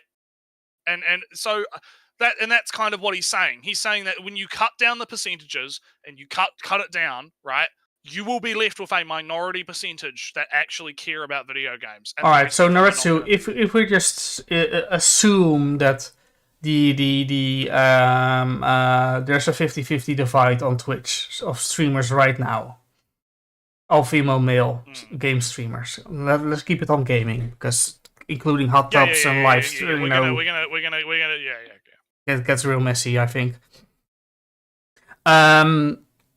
First off, we remove everybody who cares about earning money. Right. Right? That's and that's very hard to determine who actually cares more about the money, the male or female streamers. It's impossible. It's not hard to determine, because if you implemented the rule that he's hypothetically saying, that they would just leave naturally. Well, no, we're trying. What this is where he thinks then that more men would remain, but we don't know how many people would leave if we remove the money making aspect out of it. If more women would remain or men would remain, who cares more about earning? I'm gonna be a bit demeaning right now. I honestly think you're just being pedantic. Oh no, I'll keep going and I don't care. We don't know. No, let me explain myself, right? Like, I feel like, because you're just getting into this, like, oh, he's made a generalized statement. Let's just dig into this generalized statement to the point of absurdity by going, right, we have to eliminate. How do you know that all of these women are not just totally into video games, but how do you know that they totally are into video games? And then we're just going to have the same argument for the next, like, yeah, hour, but all right, so NRETSREW, maybe to cut it short, because all we're doing is just like hypothesizing about things that, well, for a starter, we don't know, because you'd have to ask people on an individual level, obviously, and then secondly, we're just kind of making the same point. All right, now let's see. There was a previous thing, maybe it was the game dev thing, that we don't know the enthusiastic level of the females, Okay, but the problem is we have to go, like, you have to go with the data that you've got. You can't be like, okay, we have, like, let's say we have an actual survey that said, okay, only like 46% of women play games, right? In general, of the entire female population of the planet, right? You can't then just be like, that data doesn't matter, because we can't know exactly why all those women play video games. Well, right? that's why he says he knows, right? He says he knows that a minority of women. He's making a generalized assumption. I don't think he's making like he's not making a value judgment. I think the problem is you're perceiving him. All right, let's go back and see off his data. If he says something about real or whatever in that thing, then it's more value judgment. All right. Well, let's shush. Let's listen. Advertise anything other than the video game you're playing, you will be banned for 8 hours. How many streamers, male or female, would stream? Okay, so the first part is male or female. Yeah. Right? Yeah. So he's not making a value judgment on men Go on. Specifically. I want to point that out.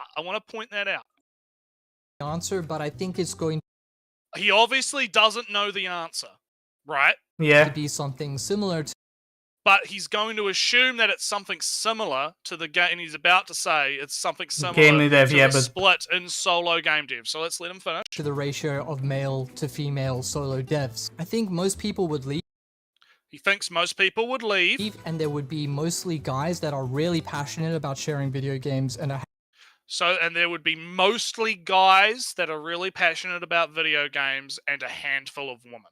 Yeah. Handful of females. But I generally think that the cut would be more severe for females.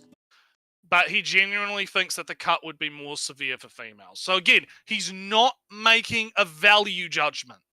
Yeah, but he says that the women are less. They care. No, more women don't care about the game. He didn't say that he reckons that there would be less, because based off his previous assessment of solo game dev, right? Because the amount of women and men that are interested in video games is not, in fact, 50-50. No, yeah, we will keep going because that's the statistic we're working with, so we're going to use it for now. Well, no, because this is important, though. Right? It's really important, because I don't want you mischaracterizing what he's saying. Because he's not saying, oh, women just don't care about video games. Obviously, there are women that care about video games. What he's saying is that he believes that there are less women that overall care about video games than men, right? Remove the Twitch stuff, remove everything else, right? He based on his assessment of his research, right? That's what he believes. right? Based off the data that he's accumulated and his perception of the issue, right? He's not saying, he's not going to definitively say, oh, women just don't give a shit about games. Like, I don't think that's what he's saying at all. I think he's just stating the observable fact. Well, the that he's intuited on. it's not necessarily that the enthusiastic about games that really bother me in this part. It's about the part where he said the thing is when you remove money, women leave. Right, but men would leave too. Yes, but more women. But it's not a 50-50 split. He's working under the assumption it's not a 50-50 split. There's already a minority of women. No, a minority of women would remain. Yeah, no. There's already a minority of women now. There's already a minority of women now that actually care about video games, is what he's saying. So when you cut out the money aspect, you're going to get even less women and even less men. Yeah, but there's always going to still be less women. But he says that more percentage-wise, more women would leave than men. They'd leave the play. Yeah. For Twitch, yes. Yeah, Jake's right. For Twitch, yes. They would leave the platform, is the argument. And they would. I don't know how you can argue they wouldn't. I don't know how you can argue that these women that are doing these titty streams, a lot of them would.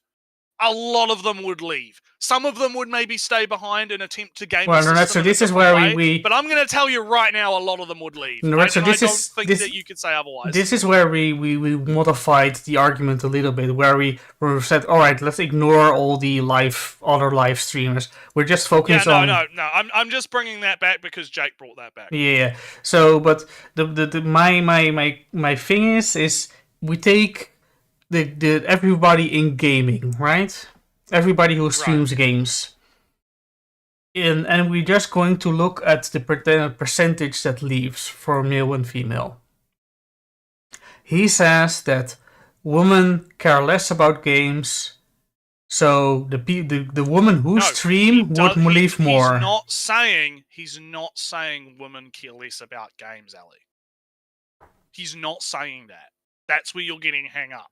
He's saying, you have a 40-50 split, right? Okay? I'm trying to put this in like statistics speak so you get what I'm saying, right? You had a 40-50 split. One side's red, one side's blue, right? If you removed 20% from each of those, right? Let's say blue is the 50 and red is the 40, right? And you removed 20% off the 50. What do you get when you remove 20% off of 50? Well, so what's your initial percentage? It's 50% 40. Okay, hang on. Because 5 and 9 is 100, right?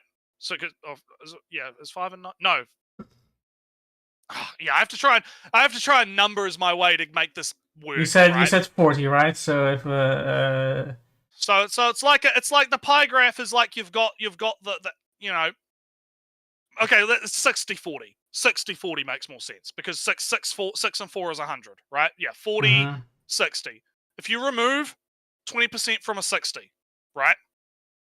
So 6 minus 2 is 5. So suddenly you have 50%.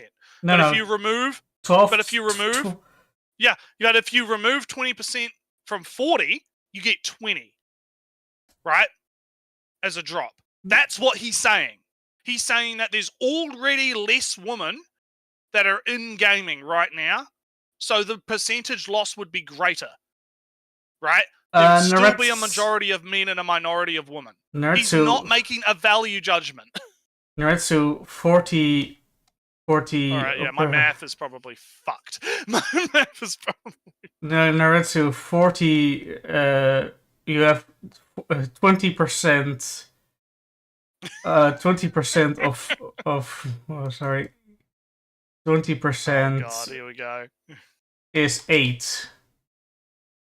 60 of and 20% of 60 is 12. Right. But that's my point though. So more men would leave. Still gonna... Oh, fuck me. 12 per. You can tell I didn't do good in math class, can't 12%, if you say you're 40% female and 60% male, and you say 20% would leave from both, then 12% of men would leave and 8% of women would leave. And it would mean... But the point he's making is you would still have a minority of women. It would actually be exactly the same divide. Yeah, it would exactly be the same, but it would be you'd have less of everyone. Yeah, you would have I need to go back to school. Sammy's right. Got to go back to school, learning maths. Right, so Jake says, I think the conflation that happens here is that the OP is focused on the IRL streaming segment, Let's Chat, who dips into gaming are cross-marketing on site to convert the audience. Yes! Thank you, Jake. Thank you. It's not about the game. It's cross-marketing to get people to go to something else, right? Oh, this is right either, but whatever. Yeah. Ellie's doing maths class right now on the screen, and I'm losing my mind because I'm trying to, like, okay, you don't agree, but I know for a fact he's not making a value judgment. But NRETSREW, if you just take this math lesson, 20% of 40 is 8. Did I say right? Yeah, sure, probably. And 60 is... We've taught everyone about percent. I want to move on with the video because we've got like 6 minutes left. I want to get. All right. I think we've spent enough time arguing about this. Yeah. Kind of want to get on, but I want to cap it off by just kind of so we're not misinterpreting each other, right? I don't think he's making a value judgment. You think he's making a value judgment. Yeah. Is the disagreement. All right. We're going to have to agree to disagree on that. Let me know what in the comments. What I'm getting at here is that nowadays there are incentives to play video games beyond the personal enjoyment of playing video games. I suspect that of the 46% of female gamers, there is a percentage that are actually closer on the spectrum to businesswomen. Now, just to be clear, I'm not excluding that it's also true for males, but I suspect that number to be lower as a percentage due to findings in video game addiction studies that conclude that males distinctly feel more rewarded when playing video games that involve territory control. I know that's very specific, but think it through. A lot of video games... Alright, hey, pause real quick, because this part should have included as well, but because here he says that more women are there for the business than men, percentage-wise, and he's making he's basing that off the idea that men seem to react more to territory control style games. Which is, like he said himself, very limited, and I wouldn't dare to make a conclusion from that alone. Oh, let's see what he says. Category of it. So appropriating maybe females don't exactly. He's moving on to the point. Well, no, the video skipped like forward or backwards. It looked like on my end. So if you... I pulled it back. I'm gonna hit play. There is a percentage that are actually closer on the spectrum to businesswomen. Now, just to be clear, I'm not excluding that it's also true for males, but I suspect that number to be lower as a percentage due to findings in video game addiction studies that conclude that males distinctly feel more rewarded when playing video games that involve territory control. I know that's very specific, but think it through. A lot of video games boil down to territory control or an allegory of it. I should probably note that territory control is vague, but in the I believe he mentions either in the stream reaction he had to someone else reacting to him, or in the follow-up video, that what it defines as territory control is not necessarily just like an allegory for territory control can be as simple as like capture the flag, right? Or filling up a bottle. Right, territory control is you have to fill a certain percentage of a bottle up to and whoever controls the most amount of the bottle fillage wins. Splatoon is territory control, right? Yeah, because it's painting the ground to gain more. Like it's not, there are many different game modes that when you boil it down, it might not seem like territory control at first, but it actually is territory control. It's just kind of what I wanted to interject into there. Yeah, so studies make it big and vague. That's well, it's more like they're assessing he talks more about the study at some point, and not in this video, I don't think, but in the next video. But it's like he talks about what the study actually talks about and how it measured what it measured, and it measures it by using a specific game, which is about it's kind of like a Splatoon style thing, and it found that men ended up enjoying that a lot more than women did. Now, that doesn't necessarily mean. Right, like if we applied that to Diablo, you could assume it's like, okay, the room is filled with enemies. Territory control is you empty the room of enemies. That's yeah, you know, that. Right, studies are great, but if an abstract study like that, it would get really difficult if you then apply it to bigger games, right? Then you would, because is Baldur's Gate? The point that he's making is based on his assessment of the study. He believes that there are, I do agree that I think it's a bit of a stretch, right, to make the assumption that a lot of these women are just businesswomen because supposedly men get more enjoyment out of quote unquote video games, right? So I think that he's extrapolating a bit too much. However, intuitively, it's like I get the feeling that he's right. I get the feeling that he's right, and I know that's like not really great because it's all my feels, right? It's my intuition, right? But I think that a lot of these women are businesswomen. All right, so I have my own feels, of course, but to keep it to the video itself, I don't think he has a justifiable reason to say that the women are there in it for the business instead of the enjoyment for the fun of the game. I don't know. I think he's right, but I do agree with you that it's hard. You can't prove it. It's a pain in the ass because you can't actually prove it unless you just ask them and they tell you the truth, right? Yeah, but the problem is just because of that doesn't. I don't think that invalidates the argument personally, because I think that's asking too. I think that's being ridiculous and asking too much. Jake says territorial control creates offshoots based on play conditions and map designs, though. Deathmatch isn't like 4X RTX. They're practicing at the core. Oh, I see you've got the No, I changed the setting and it switched to Windows for a reason. It switched to we had a thread about the Twitter because we were going to talk about that in Twitter drama, but we already kind of talked about it, so we probably it captured my mouse cursor and I turned it off and suddenly it switched to Windows to capture. Yeah, all right. Well, we might talk about it briefly when we're done, just to kind of, since you've already got the tab open, we can go over what the changes they're implementing. See if we agree with the changes. Basically, we'll see how it goes. Established IPs is gross, and maybe females don't exactly have the voice they think they do. The very best way to see the world of video games you want to see is to put your head down. Just a classic critical critique. Right? Mm-hmm. He already said that most women don't care about the sexualization, or he says that they do not, right? Then he says that most women are there for the business. They don't actually care about the games. Most women are there for the business.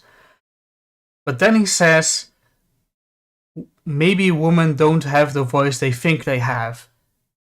Immediately reverting back that all women have this agenda of ruining the sexualization for the guys. I think he's talking specifically about the women that are making demands, though. Yeah, but he doesn't clarify. I don't think that he's meant it to be. I agree with you. He could have been more clear, but I don't think that he is making that the point that it's all. Well, I'm reacting so strongly against it because he is making a big accusation that the women are doing something.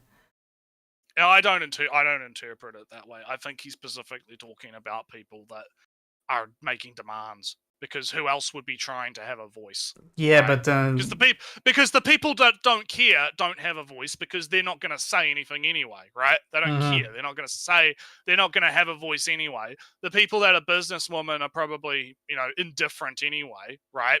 So again, it's just like all of these arguments are just percentages of percentages of percentages of percentages, right? It's just cut down all the percentages. What is he talking about? He must be talking about the people that are the ones that are being the loudest, right? No, I just see minority or I see just more risk because he kind of paints women all in majority of the women don't actually care about the game for this and this reason, but then he with the same breath he says the women want to change the game.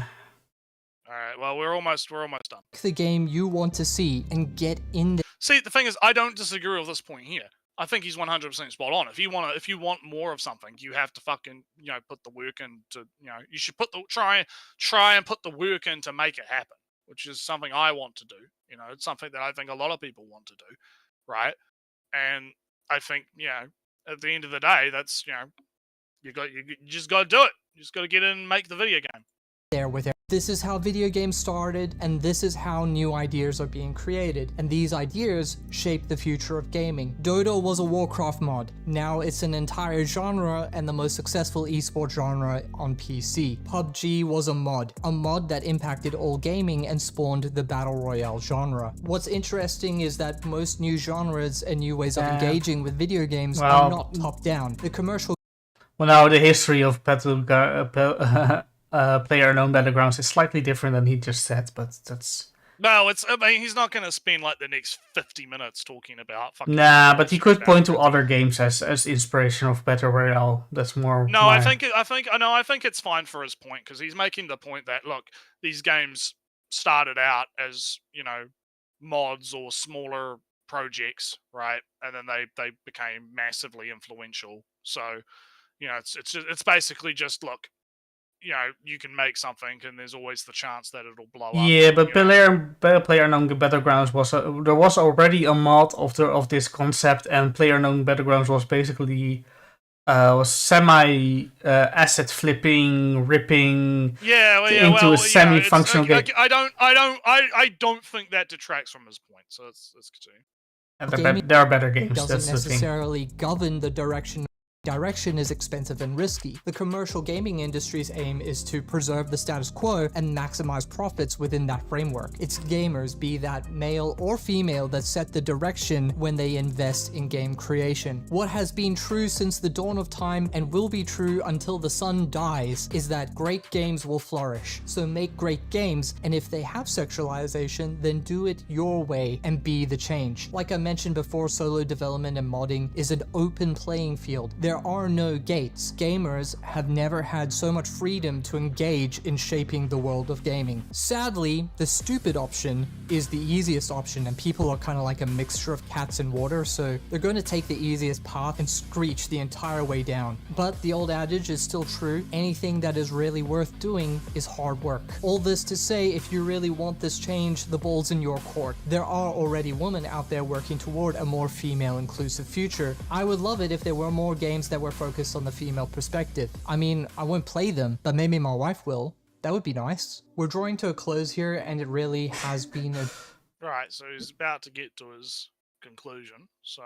Oh no, I snickered at him saying he won't play games with a female perspective. That's... No, he's saying that he won't play them because he's probably not interested in them. Kind of judgmental from the start. It's like me saying I'm not going to play fucking Barbie's Playhouse or whatever. No, it isn't, because it's I won't play those gun games, but then Splatoon is a gun game. How do you know that a game with a gun won't interest you? I think you're just deliberately looking for bad faith. No, NRETSREW, I can turn it around. I think that's like him saying that he wants to see more games with a female perspective, despite the fact that he's personally probably not going to play them because they're not going to, they might not. Maybe the one does show up that does interest him. He doesn't know. Maybe he will. I don't think he's like pulling a sexism and going, "Oh, these female perspective games." So I'm doing. Why would I disgrace myself by playing the female perspective game? It's like, no, I don't think he's making that point at all, dude. At all. I am doing the minorest of nitpicks in classical style.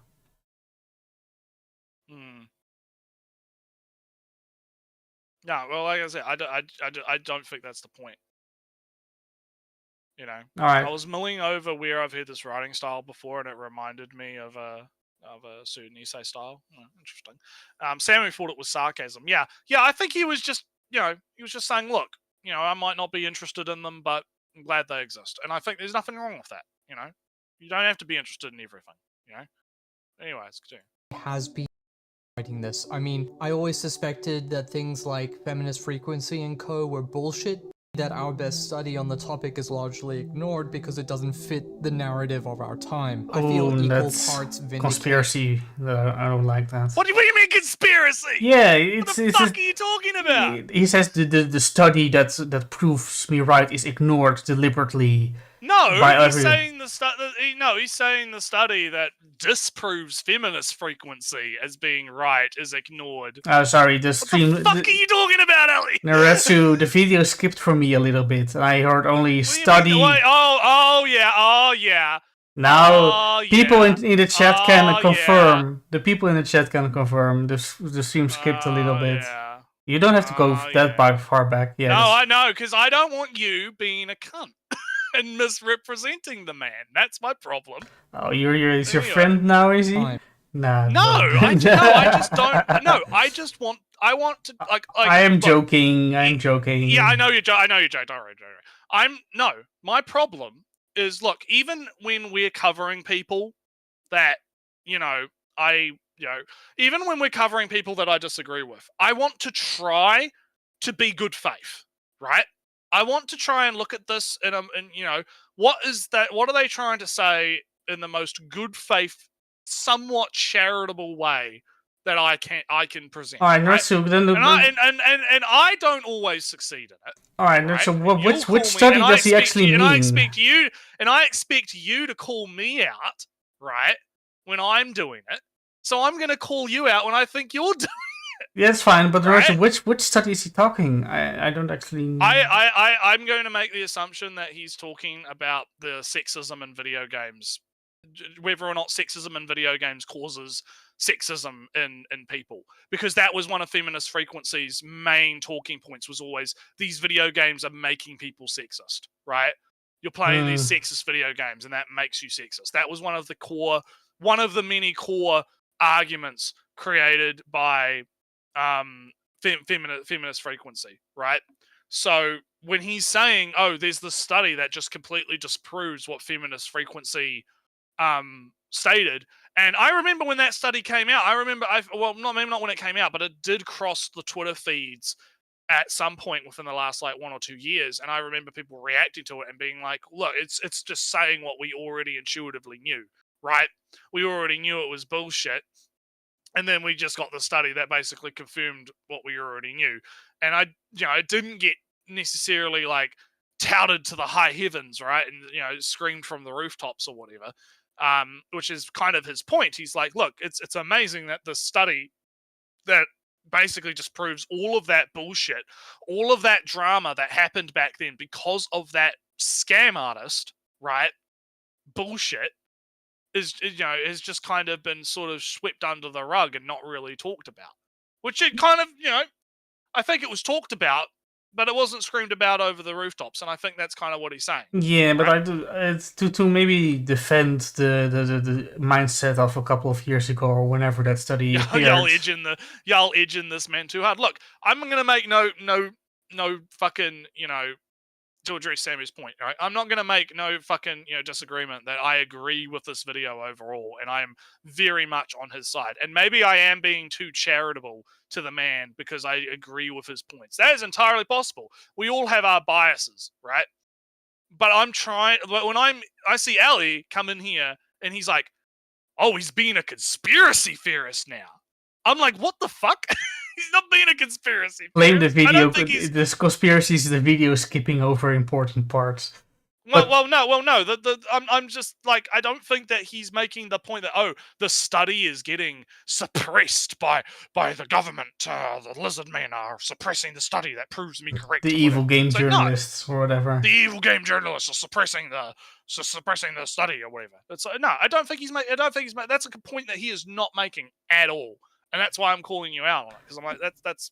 Well, you called wrong. me out because the video skipped and I didn't have the Yeah, proper let's context. listen again. Oh, but Let's listen NRETSREW, again. Maybe I'm wrong. Can you?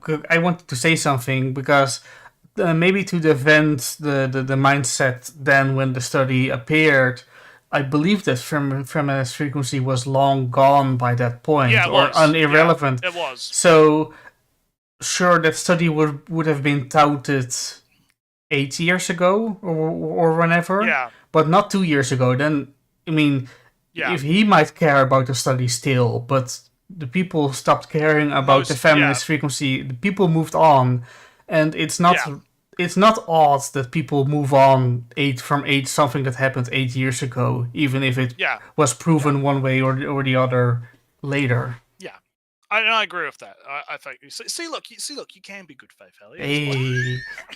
I'm fucking. All right, let's listen again. Maybe I'm wrong. Maybe I'm gonna get egg on my face for being wrong. Let's see. And it really a journey writing this. I mean, I always suspected that things like feminist frequency and co were bullshit, but it's crazy to me that our best study on the topic is largely ignored because it doesn't fit the narrative of our time. I feel equal parts vindicated and angry, and I think I'm justified in feeling this way too. For so many years, there has been this sexist movement that has infiltrated our general Alright, can you pause real quick? Because I somewhat feel vindicated by that what he said. But he said that the study was ignored.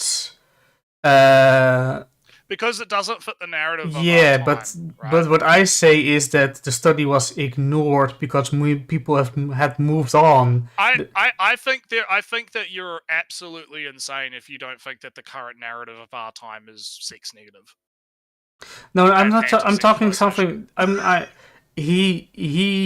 I feel that he wanted the study to be a vindication and that people would acknowledge the study and talk about the study, but instead people didn't care about the study, and he people didn't care, and people didn't care about the study in his view because it doesn't play into the current narrative. Because in his view, right, I'm making an assumption here, but in his view, he's extrapolating that feminist frequency basically won, which I think they did. I think people. I think. Yeah, I think they won. I think because we are more sex negative now than we were 8 years ago. Honestly, I think we have regressed, and I agree with him that there is a sexist, sex negative movement that has infested not just gaming, but practically everything, right? And its ideas have mutated into all of this nonsense, and you don't see it because you're not on Twitter. You're not as in tune with it's true, and yourself. I am touching the grass. You are touching the grass. You're out in the real world, right?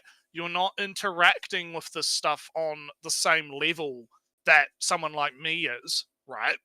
So I'm seeing these trends, and I think that the argument of, I know this isn't going to be your argument. I'm talking to Ghosts right now, right? But the argument would be, oh, it's just online. It doesn't affect real life, right? It's not affecting the real world. And I think that's bullshit, because people don't just forget about what they talk about online once they turn the computer off. People don't just suddenly change their values the moment they turn the computer off. I think these people still think what they think, and they still hold the values that they value, that they express online. They might not do it to the same extreme extent, but I think deep down they do still hold those values, right? So when I'm seeing a lot of this sex negative stuff that's happening online, and people calling for the removal of fan service, celebrating the censorship of video games, celebrating the desexualization of media as a whole, talking about how sex scenes in movies are not bad because they're bad writing, but bad because it's sex in general, right? And it's icky, and they don't want to watch sex scenes in front of their parents or whatever, right? I think that stuff does have an effect on what's going on and how that these companies market and decide what games get and don't get funding, Yeah. right? But Or and NRETSREW, what projects do they go with, right? counterpoint, I almost immediately forget everything I said when I turn off the stream. Well, maybe you do. Maybe you do. Maybe you do. No, but you still like the hentai games though. Sure. And I like my Baldur's Gate. You're still you still maintain your to meme right now your communist leftist beliefs. You still you still hold the values that you hold, don't you? Like, you can have an argument with me about, I don't know, farmer protests or whatever, to use a random example, right? We can have that debate and we can turn off the monitor, right? And but you still hold those values that you debated with me, right? You don't just forget about those values. You still hold them, right? You might forget about the argument itself because it's whatever. It was a fucking dumb debate that we had for fun or whatever, right? But you still hold the values that you hold, right? That's the point I'm making. That's the point that I'm making. I see a question for you from Samu. Yeah, I see Samu's point. I'm gonna address that in a sec. So know what? I'll be a slight prick, bullying NRETSREW in the chat. We're on Twitter. You are seeing the sex negativity because sex and stuff like Baldur's Gate videos. So yeah, okay.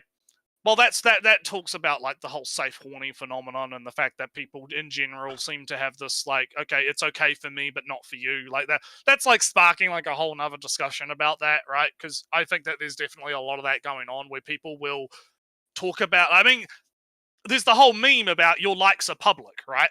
Where you have these people that'll be going on and on and on about fan service and sexy bad or whatever, and then you go on their likes and it's all like furry inflation porn or whatever, right? Like, it's very clear that there's a hypocrisy double standard that's happening.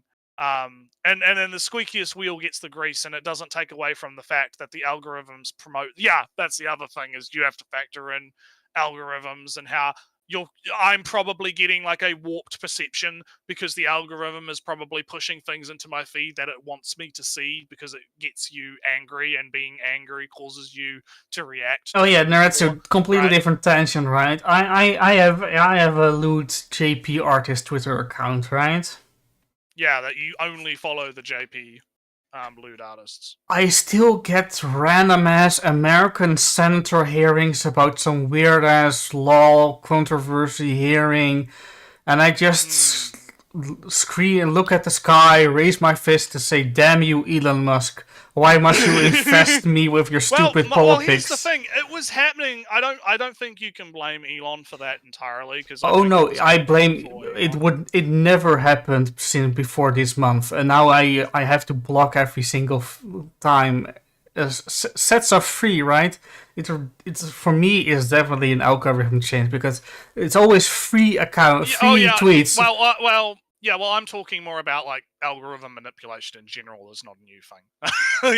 I agree with you that there has been a change since Elon's taken power, but I'm just saying that I don't. Well, even since the last week or month or so, when suddenly I have seen free tweets between everything is Japanese, then suddenly free English tweets all about American politics, and then a bunch of Japanese tweets, and then suddenly free tweets American talking about some political stuff. Let me read some of Jake's, because Jake says, I agree with NRETSREW that people will carry the memes offline into IRL, but they'll need to cohorts. They'll need cohorts or people that agree with them, or them to flourish. Unquestionably, the web does this excellently. Yeah, that's kind of what I'm saying, right? I don't think that people just suddenly mystically forget their beliefs. I don't think that people are. I don't think everyone is just trolling, right? I don't think everyone is being necessarily ungenuine, right, about their beliefs online, right? I think what people are actually doing is they're exaggerating their beliefs, and they're being more exaggerated. Like, I mean, I'm the one that was just like, what, 15 minutes ago talking about how Twitch should allow hentai games, right? You know what I mean? Like, I think people exaggerate personas and their beliefs online, but just because they turn off the computer and they go into a different environment doesn't necessarily mean that they don't still hold those sex negative beliefs. Or the belief that the NSP, copyright system should be abolished. or the belief that the copyright system should be abolished. Yeah. One thing. Yeah. We haven't covered safe horny on this in this stream a lot today. But I do think we've covered safe horny before. I'm pretty sure at some point, like it's come up. I've probably talked about it. Samu says the safe horny thing is something he's maybe seen twice on Twitter, and you don't think it's genuine. No, it's genuine. It's very much like the hypocrisy of safe. The reason safe horny came about, right? In particular because of the Baldur's Gate thing, right? I think Cyberpunk it's first, if anything. Well, right? Cyberpunk as well. You could make the argument, but the reason safe horny is now a term and a thing is because it perfectly describes a certain behavior that people engage in, which is this thing is gross, sexist, evil, I hate it, get rid of it, bad. This thing that's also just basically the same thing, good, awesome, amazing, great, right? And it usually tends to be like, okay, let's say you had we'll use like Baldur's Gate as an example because it's an easy example, right? Oh, actually, no. We'll use Resident Evil and NRETSREW or however you pronounce her name, right? There were articles. There were literal first articles about NRETSREW being a dommy mommy on mainstream gaming news publications, thirsting after that titty, right? They want the big mummy to hug them and breastfeed them. Where I want milk, I want it right now, right? These people were gushing over that character completely, right? They were totally into that. But then they immediately, as soon as they see like like a panty shot in an anime, it's like night and day reaction. They go completely like they go from being like not sex negative to being like, no, we have to get rid of all sex and everything immediately.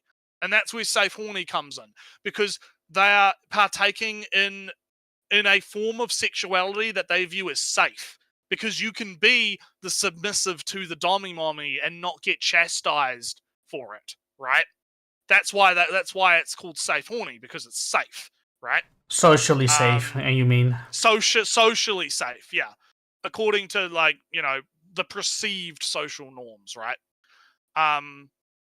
So NSP says, aka corporate, ideological, approved male heterosexual. Yeah. See, NSP gets what I'm talking about. It's also mainly just male heterosexuality that's treated normally. Yeah. Anything that men like is bad, right? That's pretty much it. Anything also that shows gay. Yeah. The gays are not allowed still. The gays are still not allowed, apparently, yeah. Unless it's lesbians, I guess. But the issue that you run into, right, is unless it shows the man in a submissive servitudical role, that's when it suddenly becomes okay, right? That's where it comes from. Samu says, and your likes a public thing. Rev does half the time. He does be a bit hyperbolic. For instance, he'll sometimes use the fact that people have Marin hentai and act like because they have that means they're a hypocrite for life. No, but they are though, because Marin is a fucking minor, and if they're going insane about like a teenage character in an anime, they are being a hypocrite, because the numbers matter, or do you they mean not matter, Dress Up Darling? Yeah, Dress Up Darling. All right, because she also has a Hololive Marine. Because the issue, this is like getting way off topic into like different yeah, NRETSREW, I'll be rude and say just let's drop this and finish the video. Okay. Well, it's annoying because I want to address this bullshit right now. I want to address the bullshit right now. We'll have a future safe horny thing. Maybe we'll have to find a video on safe horny or something to talk about it. But it's like, but I don't agree with Samu's characterization of it, because I think it is valid, because you have to, like, what does lolly hentai constitute to them, right? It constitutes anything that's like they call like fucking like characters in My Hero Academia fucking lollies, right? Like that's what's happening. Yeah, I'm just reading the chat and then we'll continue. Yeah, sure. I haven't actually, because I'm like reacting to shit as I'm reading it. Yeah. Female and LGBT sexuality is the exception. Yeah. So ESP is just continuing the point. You must identify what the gross thing is. Okay, but NRETSREW, the thing about the anime panty shot is that most people think when anime does it, the girl is barely above age, and Westerners don't like that it's implied. Yeah, Samuel's like, okay, I'm done being. No, Samuel, look, I don't. I encourage. If you wanna start a debate or whatever, it's fine. Like, I'm not. This isn't a problem. Fight. Right? It's okay. Fight. It's okay. Yeah, fight. Yeah, Ali's sitting in the corner. It's like, fight with the chat, NRETSREW. Fight with the chat. It's like, no. But I think you bring up some good points. So I would like to expand upon maybe in future streams. Like maybe we do need to find a video on Safe Horny or whatever, and I could talk about it in a bit more depth, right? Because there's only so much I can really get into when we're supposed to be talking about the conclusion to this video, right? Yeah. So yeah. Let's we're almost done. Let's see what his conclusion is. That I feel something that has never had a negative bearing on my personal life as a married man. Not claiming that there aren't damaged people that cannot interface with fiction, but most people aren't like that. I think people tend to try to focus on how they're different more than how they are the same. Men and women are not different species. We are far more the same than different. There are differences and we've been explaining them, but anytime there is a behavior that is difficult to understand or accept, it's far easier to denounce the behavior than try to understand it. I see this as a modern plague in our thinking. I want to recognize that I understand that there is a deficiency in video games aimed toward female tastes, especially in the realm of sexualization where it's financially beneficial to target males. Now, I know that I'm a male, so perhaps my train of thought sounds self-serving. Okay, so then why are so many female streamers self-selecting to sell lewd photos of themselves? Don't strain yourself. The reason is that they have reached the same conclusion I have, and there is nothing quite as beautiful as when people agree with you by demonstrating it with their actions. Note that OnlyFans is almost exclusively a female domain and voluntary, in case we didn't have enough evidence that it's not lucrative to target female. So NSP, but he says, based on the voice, I'm assuming that female LGBT sexuality, good male sexuality, bad. No, so NSP, you probably haven't. I don't know if you watched the first part, the 6-hour first part, but this guy is pro fan service. He is pro female sexualization, right? He is making the argument that the sexualization of females in video games is not a bad thing, and that it should not be demonized, right? Which is kind of what he's getting at here, in a sense. Although he's making it in a bit of a roundabout way, right? Like, essentially, the thesis of the video is, as he mentioned a little bit before, men and women are not actually that different necessarily. There should be more sexualization catered to women specifically, but sexualization catered to men is not a inherently bad thing that should be demonized. Yeah, Madraso, maybe something a little bit different. I do think he's still discussion, drama, debate. That he's now again saying that the woman. He says women say things need to be changed, but women are on stream being all sexy. He's still. I don't like. He's still. Saying that all women have this one agenda, but doing... He's not saying that, Alex! Yeah, he is, Naruto. No, he's not! He's not! He's talking about specifically the ones that are doing the streaming. No, but... I'm not gonna start this again, because it's just gonna be the same debate, because he's not saying that at all. He's not saying that at all. So he says that the women are saying that something has to change, but... women are streaming sexually, he's saying some women are saying that something has to change. He's not saying that all women. But there's no. Again, I don't agree with his grouping all women into one camp here. Okay, Ali, we got 2 minutes left. Yeah. Just finish the video and then we can debate about it for the 50th time. Okay, Debate. Let's do that. Male tastes, another example just jumps out of the bushes. Once we remove the incentive of pay, job security, and lifestyle, and we remove gatekeeping, sexism, and racism, if we focus on those scenarios where passion and obsession are the primary driver for game creation, there isn't a lot of evidence to say that females as a cohort want to woman, express female can you pause again? sexualization. Because this women's as a cohort. Like he's no. point. This is a different thing, right? He's saying that if you remove job security and pay and social status and etc., we see that women are less game dev than men, but that's impossible. There is no situation where you can remove job security, social status, etc., and then and then he kind of says that obviously, realistically, like that's not going to happen. Yeah, but he says that every single factor. But he's saying that if you did remove every single factor, it appears to him at least that women just aren't as interested in getting into the video game sphere. But show me where you account for all the other factors. But show me where this study, where this thing comes from, where every single factor down to. Well, I don't think you need to have a study to understand that men and women just have different interests. I don't think you need a study to be like, look, men just don't, like, men on the average don't want to, play with Barbie dolls or whatever, right? Like, I don't. This is my problem. Isn't it's slightly different because he kind of says that we are right now in the situation that all these factors. I don't think he said no. He didn't say that at all. But otherwise, how can you otherwise say that the situation now, where there's a minority of female solo developers, how can you then say that is representative of actual interests?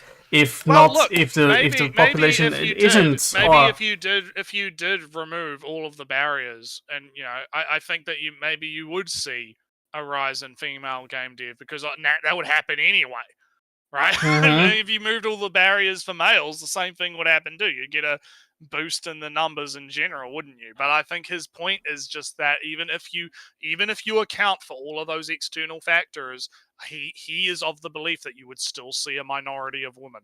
I think that's just such an impossible thing to say. I don't think it is, honestly. Every single factor from job security to social status to I don't think you'll get 50-50 polarity. I don't think you would. No, I don't really. I don't think if you removed every single factor, you would get 50-50 polarity. No. So my point isn't that. My point isn't that it would. I'm not claiming it would be 50-50. I think it's just insane to think that you can even imply that is the situation we're in right now.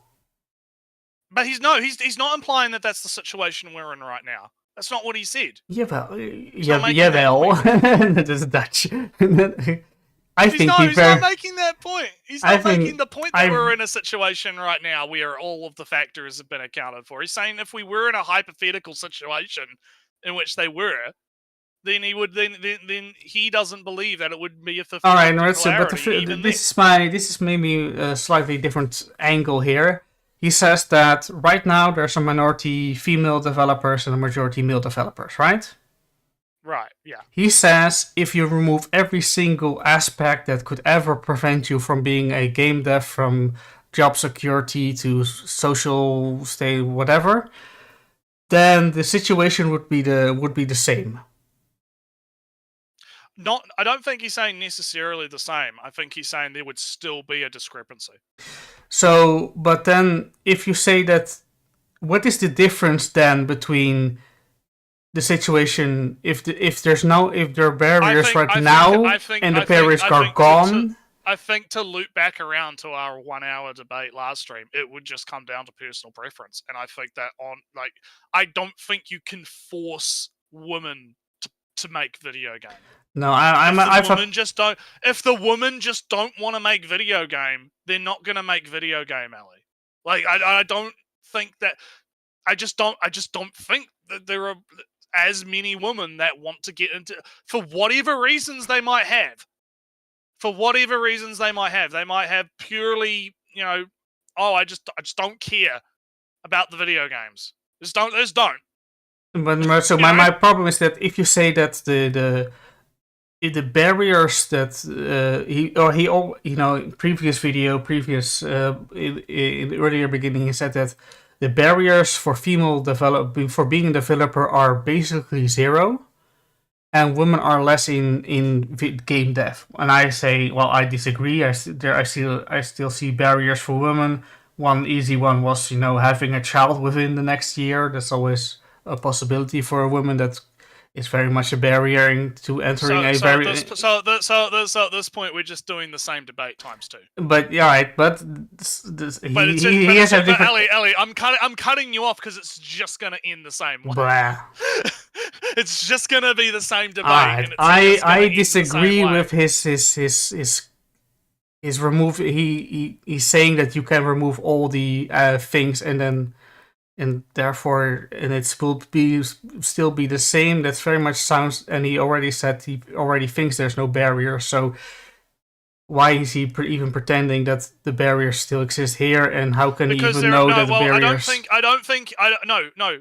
You're making a mistake, and you're being wrong. He said there's no sexist barriers. He didn't say there were no barriers at all in the last video. He was talking specifically about sexist barriers that no girls allowed, right, in the clubhouse was what he was talking about. He wasn't talking about necessarily, the childbirth barrier, which I agree with you is a barrier that is gendered, which is why, if you remember, I actually, corrected myself on that. Yeah. All right. I did, because I was saying there was no gendered barriers, but you brought that up, or you brought something else up, and I had to concede that yes, okay, there are gendered barriers, right? But that on both ends of the spectrum, right? You've got men that are being pressured. Oh, why don't you get a real job? Why don't you go, work in construction, or work as a lawyer, or work as a doctor, or whatever? Those same pressures apply to men as well, right? So, if we're going to talk about barriers, right, perhaps maybe you grew up in the middle of the country where computers are not a massive thing. You can't actually make video games. You might not even know what a fuck a video game even is, right, until later on in life. So then you have less developmental time to be able to get into video games, to be able to understand video games. That's a barrier to entry, right? So the point wasn't necessarily that, that what he was saying in the last debate was there's no secret hand of sexism that is stopping the woman from entering game dev, right? There's no mystical patriarchal hand, right? And what he's saying now is if you removed all of the factors and do what I was suggesting in the last stream, making it about personal choice, he is of the belief that there would still be a minority of women that would not make the personal choice to get into game dev because they're simply just not interested in it. So, NRETSREW, to maybe clarify for the chat, my position on that thing is that my problem with that thing is not that if that women would reach, it would reach parity, it would be 50-50 at some point in the future. It is that he is very much ignoring barriers that still exists. And he says, and he thinks that the barriers that had existed are now gone. And I think that's I don't agree with that. Well, that's not what he said, but whatever. Again, I don't want to repeat the same argument again for the next hour. No, I'm done. Don't worry. No, I think that at the end of the day, like I said last stream, you and I just have a we just fundamentally have a different worldview on it, and we come from it from different angles. The right? different side of the world. Well, I mean, true. That is very true. But I think it's just like I'm more individualistic, and I value the power of individual choice, right? And I think that has a lot of like barriers aside. I think that has a lot to do with these kinds of decisions. And I think that even if you remove all of the barriers, there are still plenty of people that aren't going to make the choice, right? Well, Or are going to make the choice, I guess, just not in the direction of becoming. maybe I'll say something last thing. Whereas, right, and you can correct me, you're putting more weight on those external barriers, right? Yeah, but as being factors in people's personal decision making, right? Because I'm not. Personal choice is not something that really is a factor here in my take here. It's that. Well, I mean, it is if you're doing what he's doing at the end here, which is removing every single other barrier. Yeah, right. But in a hypothetical situation, right? When it does come down to personal. Yeah, right? But personal choice is not something that's really other in the sense that I still see barriers that limit their personal choice. And you say somewhat. Well, I mean, obviously in real life, yes, but we're talking about a hypothetical situation. Oh no, well, I was more referencing you mentioned personal choice a couple of times, and I maybe wanted to clarify that I'm not saying women have to become devs. I just see more barriers that prevent them from making that personal choice. I think we've clarified that now, so I think we're on the side. We just have to agree to disagree on it because we have different different perspective on it. But anyway, let's continue. Or video games at all. This stands in stark contrast to the accounts of game developers in the 80s that fiercely pursued game creation, risking their finances and relationships in hope of personal fulfillment. If there is a desire to see the video game sexualization landscape change, I can only surmise that more female devs need to take risks, at least to the same degree males have demonstrated. While I understand that female sexualization and objectification in video games makes females uncomfortable, I think this is fine. Reading female-targeted erotica or my stomach churn with the misrepresentation of males. But I will never call for... Wasn't a fan of the Otome games, Ellie. Not a... that Otome game looks so mild and so bland. He wasn't into it. I will never call for it to change because I can choose not to engage with it. Or I can say it this way, I don't see a problem with a piece of media or work of art making people uncomfortable if it has an audience that enjoy it, following that it is benign or has a positive influence on society. Sexualization in video games is going nowhere. Sexuality is so intrinsically part of the human experience that it can't be ignored entirely, and it shouldn't be. It should be embraced in a healthy way. Those chain guns are ridiculous. Well, it's Nikkei, so yeah, it's ridiculous. But I agree with his point though, right? Like I'm on board with this. You know, we should be able to engage in sexuality in a healthy way because you know it is a big factor of the human experience. It is something that drives us or drives a lot of us. So you know, no disagreements here from me. I don't know about you. I disagree completely. Sexuality should be banned. Away, personal choice. Away. Anyway. To the gulag with you. Is that game developers will work towards making more granular forms. Hey, Virus Hangout mention. I haven't been on there in a while. I need to get back on that. Oh, 6-5, you deleted it. It's too late. It was on stream. Did he mention that various form in the video? I don't think he mentioned it in the video. No, somewhere else. Mentioned 6-5. I was just like Varus Hangout, and I'm like, yeah, no, I've been on there. The NRETSREW post. hard part is none of us agree what is healthy versus not healthy. Yeah, I think everyone has. Yeah, that's kind of the core of the debate, I guess, a little bit. Yeah, NRETSREW sometimes posts some things on my behalf, but otherwise I'm not on there. My timelines. Yeah, anyway, let's continue. Maybe you could toggle breast reduction on or off. I think more importantly, it would be great if there were more targeted options for females, rather than the current push for more androgynous designs that successfully offend no one, but also no one likes them outside of political causes. I want to make this really clear. I want more games that would make me feel uncomfortable as a male, but you stay away from Chun-Li's thighs, you hear me? I don't think it's reasonable to expect praise for appropriation. Anyways, I hope this video was enlightening or interesting. I know this is divisive, so please keep it civil in the comments. Thanks for watching and yeah, we kept it civil, didn't we? Yeah. The video will remain. Yeah. The channel will remain to exist. Next time. Alright, there we go. We're done. Yeah. There we go. Just it got right 2 seconds done. It got rather choppy at the end for me on my end. Oh, did it? Oh, well, it was whatever. We got there in the end anyway. We got there in the end.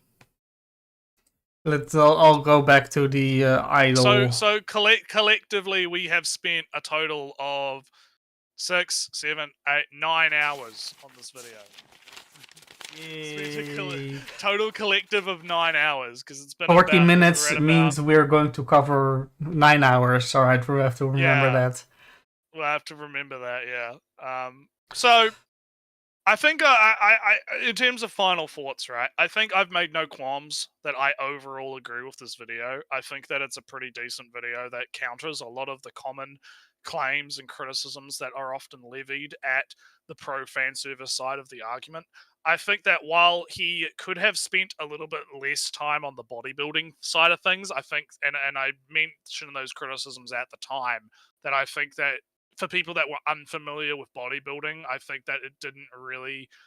I think I get the reason why he was making that point, but I think he got a little bit too into the weeds, right? But I think overall the rest of his points, I think, do have merit. And while I don't necessarily agree with Ali on some of the points, I do think that he has done a pretty good job at presenting the alternate perspective, the pro fan service perspective of the thing. So overall, I think it was a pretty good video. Yeah, we made it. We made it, Jake. We made it. All right, Ellie. Now you're gonna disagree with me. Yeah, the video is terrible. No, the video is terrible. No, my biggest problem with the video overall is that there are some assumptions, some huge generalizations, and some what I very much see ignoring of, barriers, problems, and such forth. Also, I thought really he conflated sometimes, the different groups of women he separated himself. I feel that at one time he says that women don't care about games; they're all there for the business, but women want there to be less sexualization. They care, but only weirdos care about that, and that's not the majority. Only those who care about video games. It got kind of twisty and convoluted, and even if he meant different things and only, of course, talking about those specific groups, he never really started. He never really said those who they are this, and when he's talking about other groups, he didn't clearly say when he was talking about other groups or specific groups. That's basically my problem. My problems with it. Say something positive about the video, Ellie. No, I have to. Oh yeah, you already said something negative, right? So,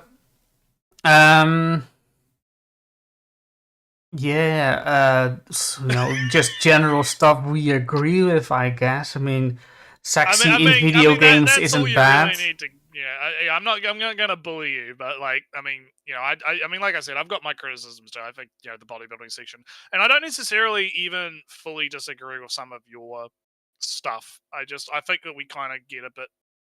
I did feel like there was a bit of bad faith assumption versus good faith assumption going on, but we've already kind of worked through all of that since and agreed to disagree, or conceded, not conceded on some of those points. So don't really need to bring that back up again. But yeah, the but yeah, channel. what was Don't worry, guys. what was The channel will remain. It wouldn't. the Didn't channel? explode.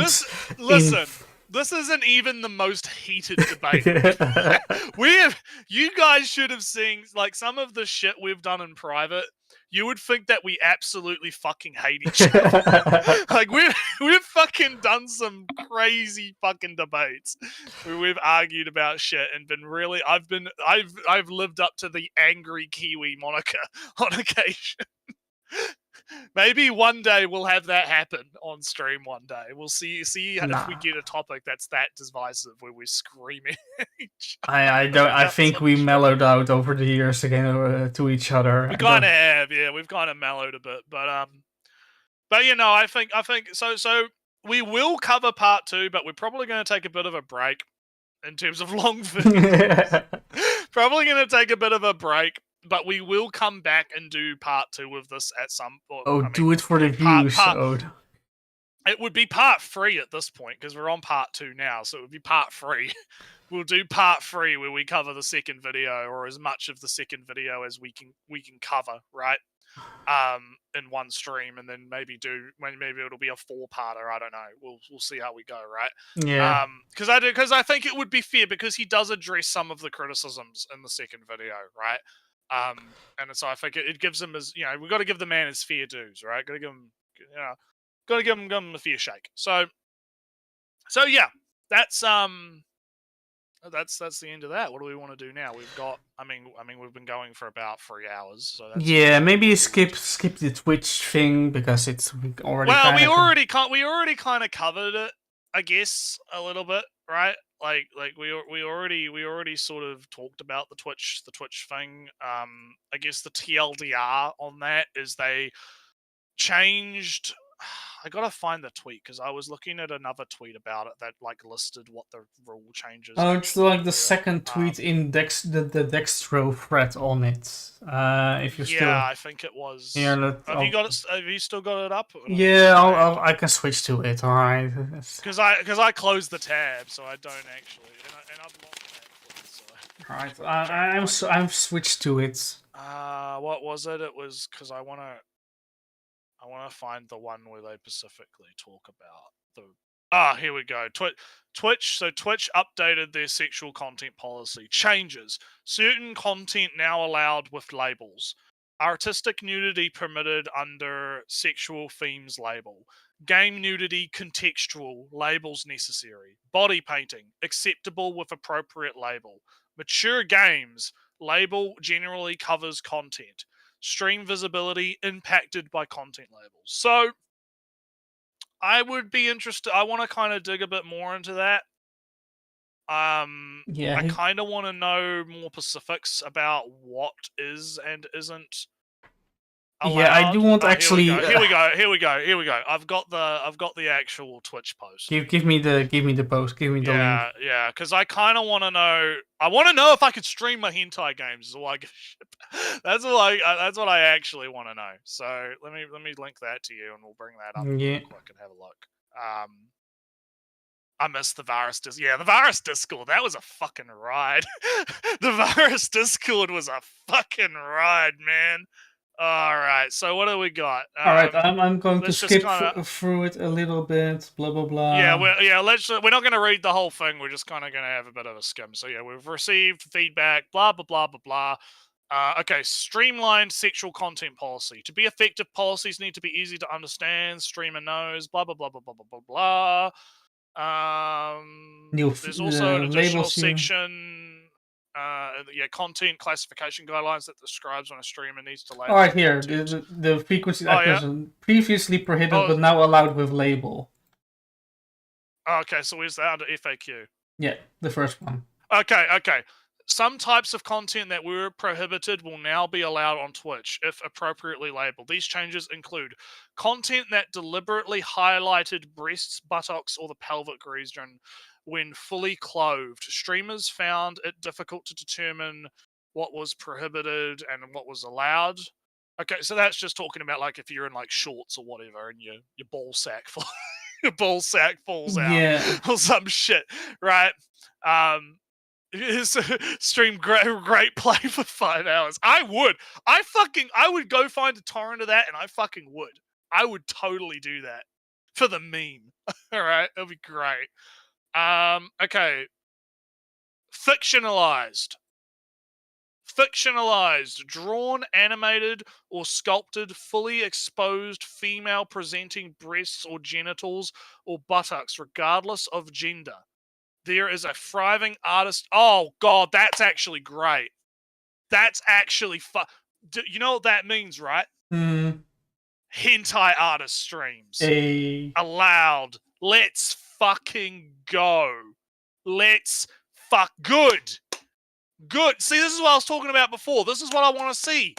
Make it fair. NRETSREW, I don't know if you like this, but striptease stripteases are allowed on Twitch.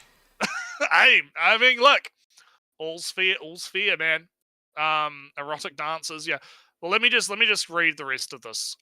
There's a thriving. This policy was overly punitive and did not reflect. Yeah.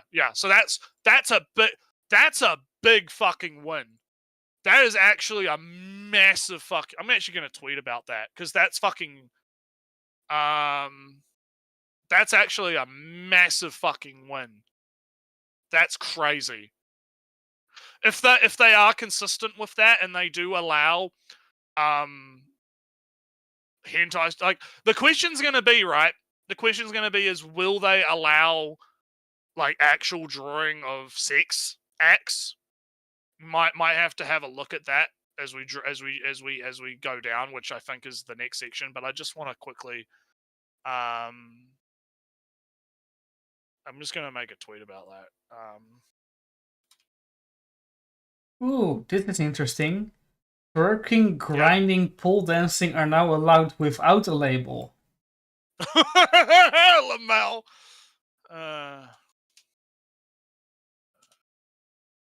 Alright, focused on blah blah. Nude figure drawings are allowed under sexual themes.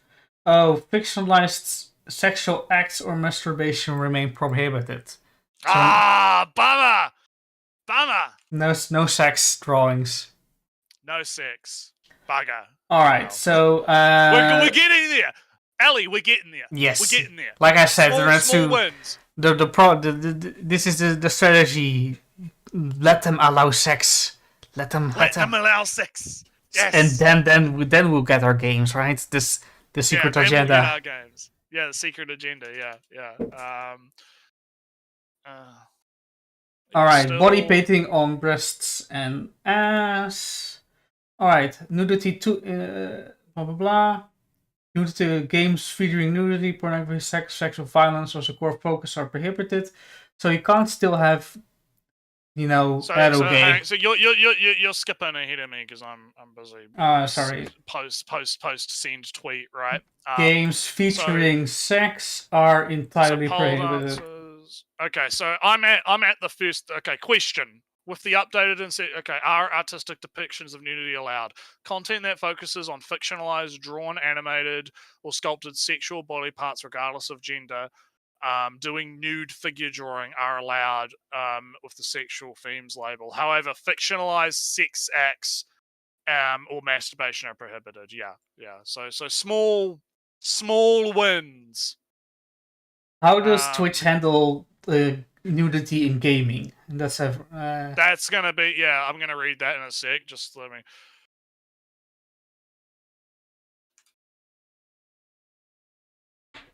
Oh wait, I didn't want to. I wanted to screen cap that. I didn't want to copy it. I tried to like tweet the actual the actual thing. There we go. Yeah, small wins, guys. We got small wins happening on the chat today. So Is body painting? Yeah, we'll skip that.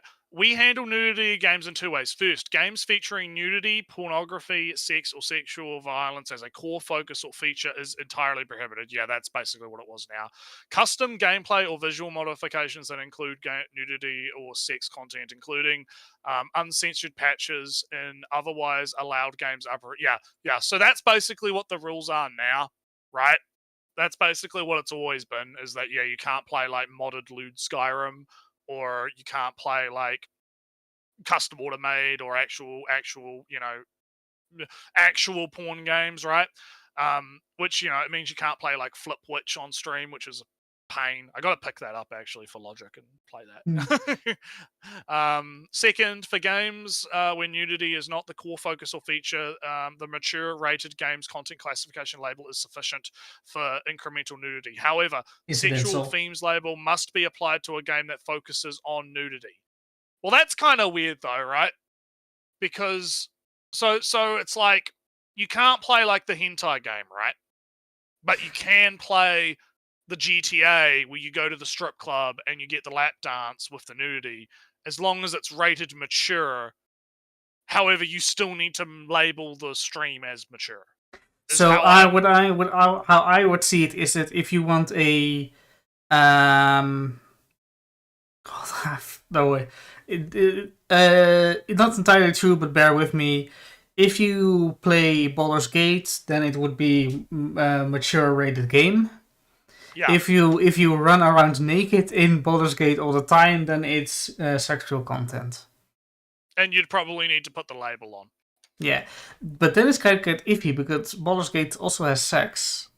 Yeah, that's why I'm kind of like, that's kind of that's kind of weird. But I'm pretty sure that Cyberpunk doesn't. So if you run around naked in Cyberpunk all the time, then it's sexual themes. Otherwise, if somebody just has breasts sometimes, then it's...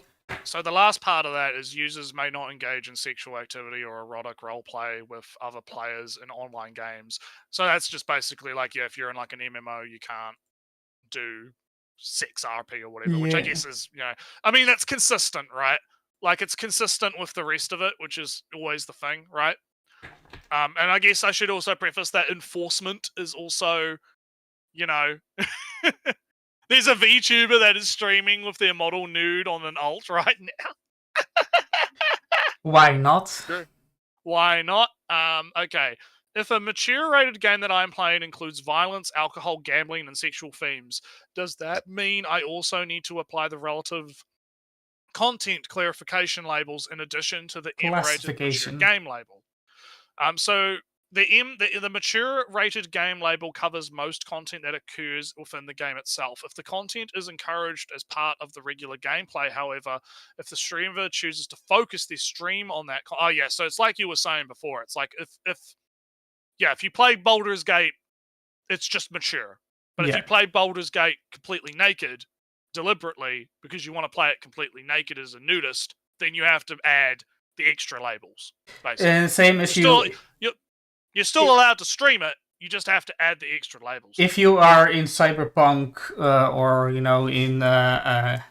if you play Disco Elysium, right? Yeah. You can do drugs every now and again, but if you do a drugs-only run... Yeah. It's a bit different, yeah. Games that are labeled with CCLs no longer be recommended in the left bar of the homepage or recommended channels. This update will not prevent streams from being recommended on the left bar of the homepage as stream thumbnails. Okay, so it's just like, yeah. Will labeling one of my streams with a content warning also impact the visibility? No, past streams will not impact visibility of future streams. When your stream doesn't have... It's only when you base TLDR. If you have the label, you might get suppressed, but it's not like... Well, you won't see the thumbnail, but you will see the rest. What happens if I do not use the content label? Sexual themes, content classification guidelines describe what content needs to be labeled. Yeah, you get warnings. So overall, right? Yeah, so overall, right? This sounds like a good step in the right direction. I would be curious to see how they enforce it and what they enforce it on, right? Because right now it's all words, right? And actions speak louder than words. Well, So the last, after the comma, this violating these rules will never get you banned. Right. You might get warned though. And you will be locked out of streaming for a time, but you'll never get banned. But you'll never get banned, right? Well, that's good then, I guess. So I'm. I mean, I guess if you playing porn games is a different section than just failing to label your stream correctly. Yeah, right? that's still banned. Yeah, that's still banned. Yeah. So that's what I'm saying, right? I think it's a step in the right direction. It's a step in the right direction, but I hope they open, because I would like to see, hentai artist, oh look, they're doing like a drawing, right? And they want to do like a tentacle, drawing or something, right? I want that to be allowed, right? I want to go that far, right? I want that to be allowed, right? So I think it's overall I'm happy. I'm content, Ellie. I'm content with the changes. I'm okay with this, right? And so you but as an activist, you'll never be. You must never be happy. Push for the next. As an activist, I need to be able to play rate play on stream. Okay? You have to push for the next step, right? I have to push more. We have to push more. We have to go looter, right? We have to do it. We have to go looter. But no. Jokes aside, though, this seems fine to me. I don't have a problem with it, because my problem before was just the hypocrisy, and it seems like they're trying to address the hypocrisy. So I can't. I'm not going to bash them for addressing the thing that I want them to. I want them to do, right? It's small wins, but it's good wins, right? You got to take the W's, right? You got to take the W's when they show up. So I guess that kind of caps off us talking about Twitch. Yeah. So is there anything else we want to talk about today? You have to explain too much about this econ drama. Let's skip it for today. Nah, yeah. The econ drama is just one of my mutuals on Twitter is arguing with them about censorship and stuff. It's not worth it. We don't have to talk about it. We don't have to talk about it. It's not a problem.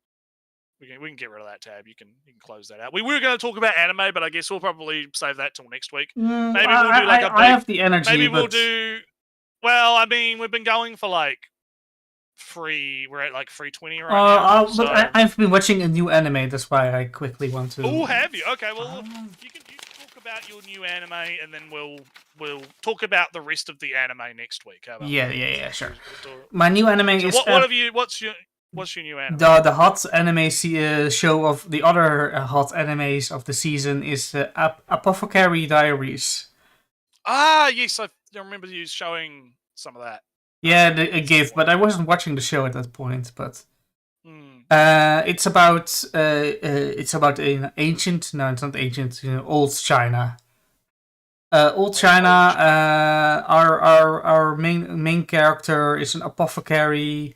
Is an apothecary. She knows herbs and poisons and stuff. All that fun stuff. She gets kidnapped and sold to the palace, the imperial palace, and there she becomes a server. And the kidnappers pretend to be the parents, and they get money for her work. That's how the deal goes. Right. That was apparently a thing in China back in the day. Pretend, sell somebody you kidnapped and pretend you're the parents. Anyway.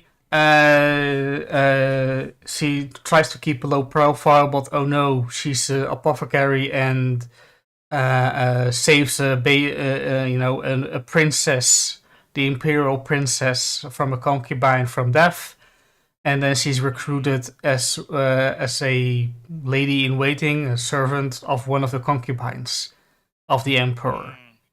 And then every episode it's about poisons, and somebody died, somebody gets poisoned, somebody poisons himself by accident.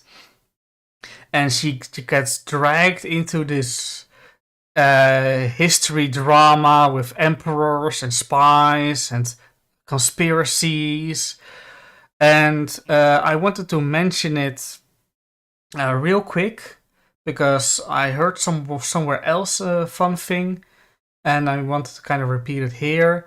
And that is that this show, as many others, you can enjoy it on different levels. and maybe just people enjoy different things for different reasons. Especially after our art discussion, right? On that artist. Yes. If you know medicine a little bit, or if you are a pharmacist or doctor, you can get a lot out of this show because it is about, she's basically a doctor, a pharmacist at the time. So if you know the symptoms of what the character is suffering from, you might be able to figure out what it is, and then you can get to see her cure it, and then you go, all right, yes, it's true. You should drink a lot of tea so you pee more, so that poison gets out, etc., etc. So you have an enjoyment of seeing a doctor, somebody in your profession at work in an anime. But if you're into old, Imperial China, you can see all these small in details into, if you're big in historical China, you can see all these historical details, all the court drama, all this ritual and pompous and and all the little details. And there's a lot of enjoyment you get out of that. And to broaden this a little bit, a lot of anime you can enjoy on these levels, and there's a lot of angles you can take on all kinds of different shows. And to end this part, that's why if somebody is weirdly enjoying the Get Fit anime, not because the girls are cute, because they are actually a fitness trainer and wants to watch an anime about fitness and check if the fitness tips they give are actually good. That's an equally valid way of enjoying a show as watching Hibiki arm wrestle somebody under the table because she's cute. Also watch Apothecary Diaries. It's a good show. Sounds good. Sounds good. Yeah. All right. Well, I think we're pretty much done. It's been a good stream. I don't know when we're going to be streaming again. I had a sneaky plan to stream the second part of my Dungeon Keeper on the day which you couldn't stream. Yeah. That'll be on the Saturday. But it might be just tomorrow. Yeah, because I didn't talk about it too much before, but Ali got the dates mixed up.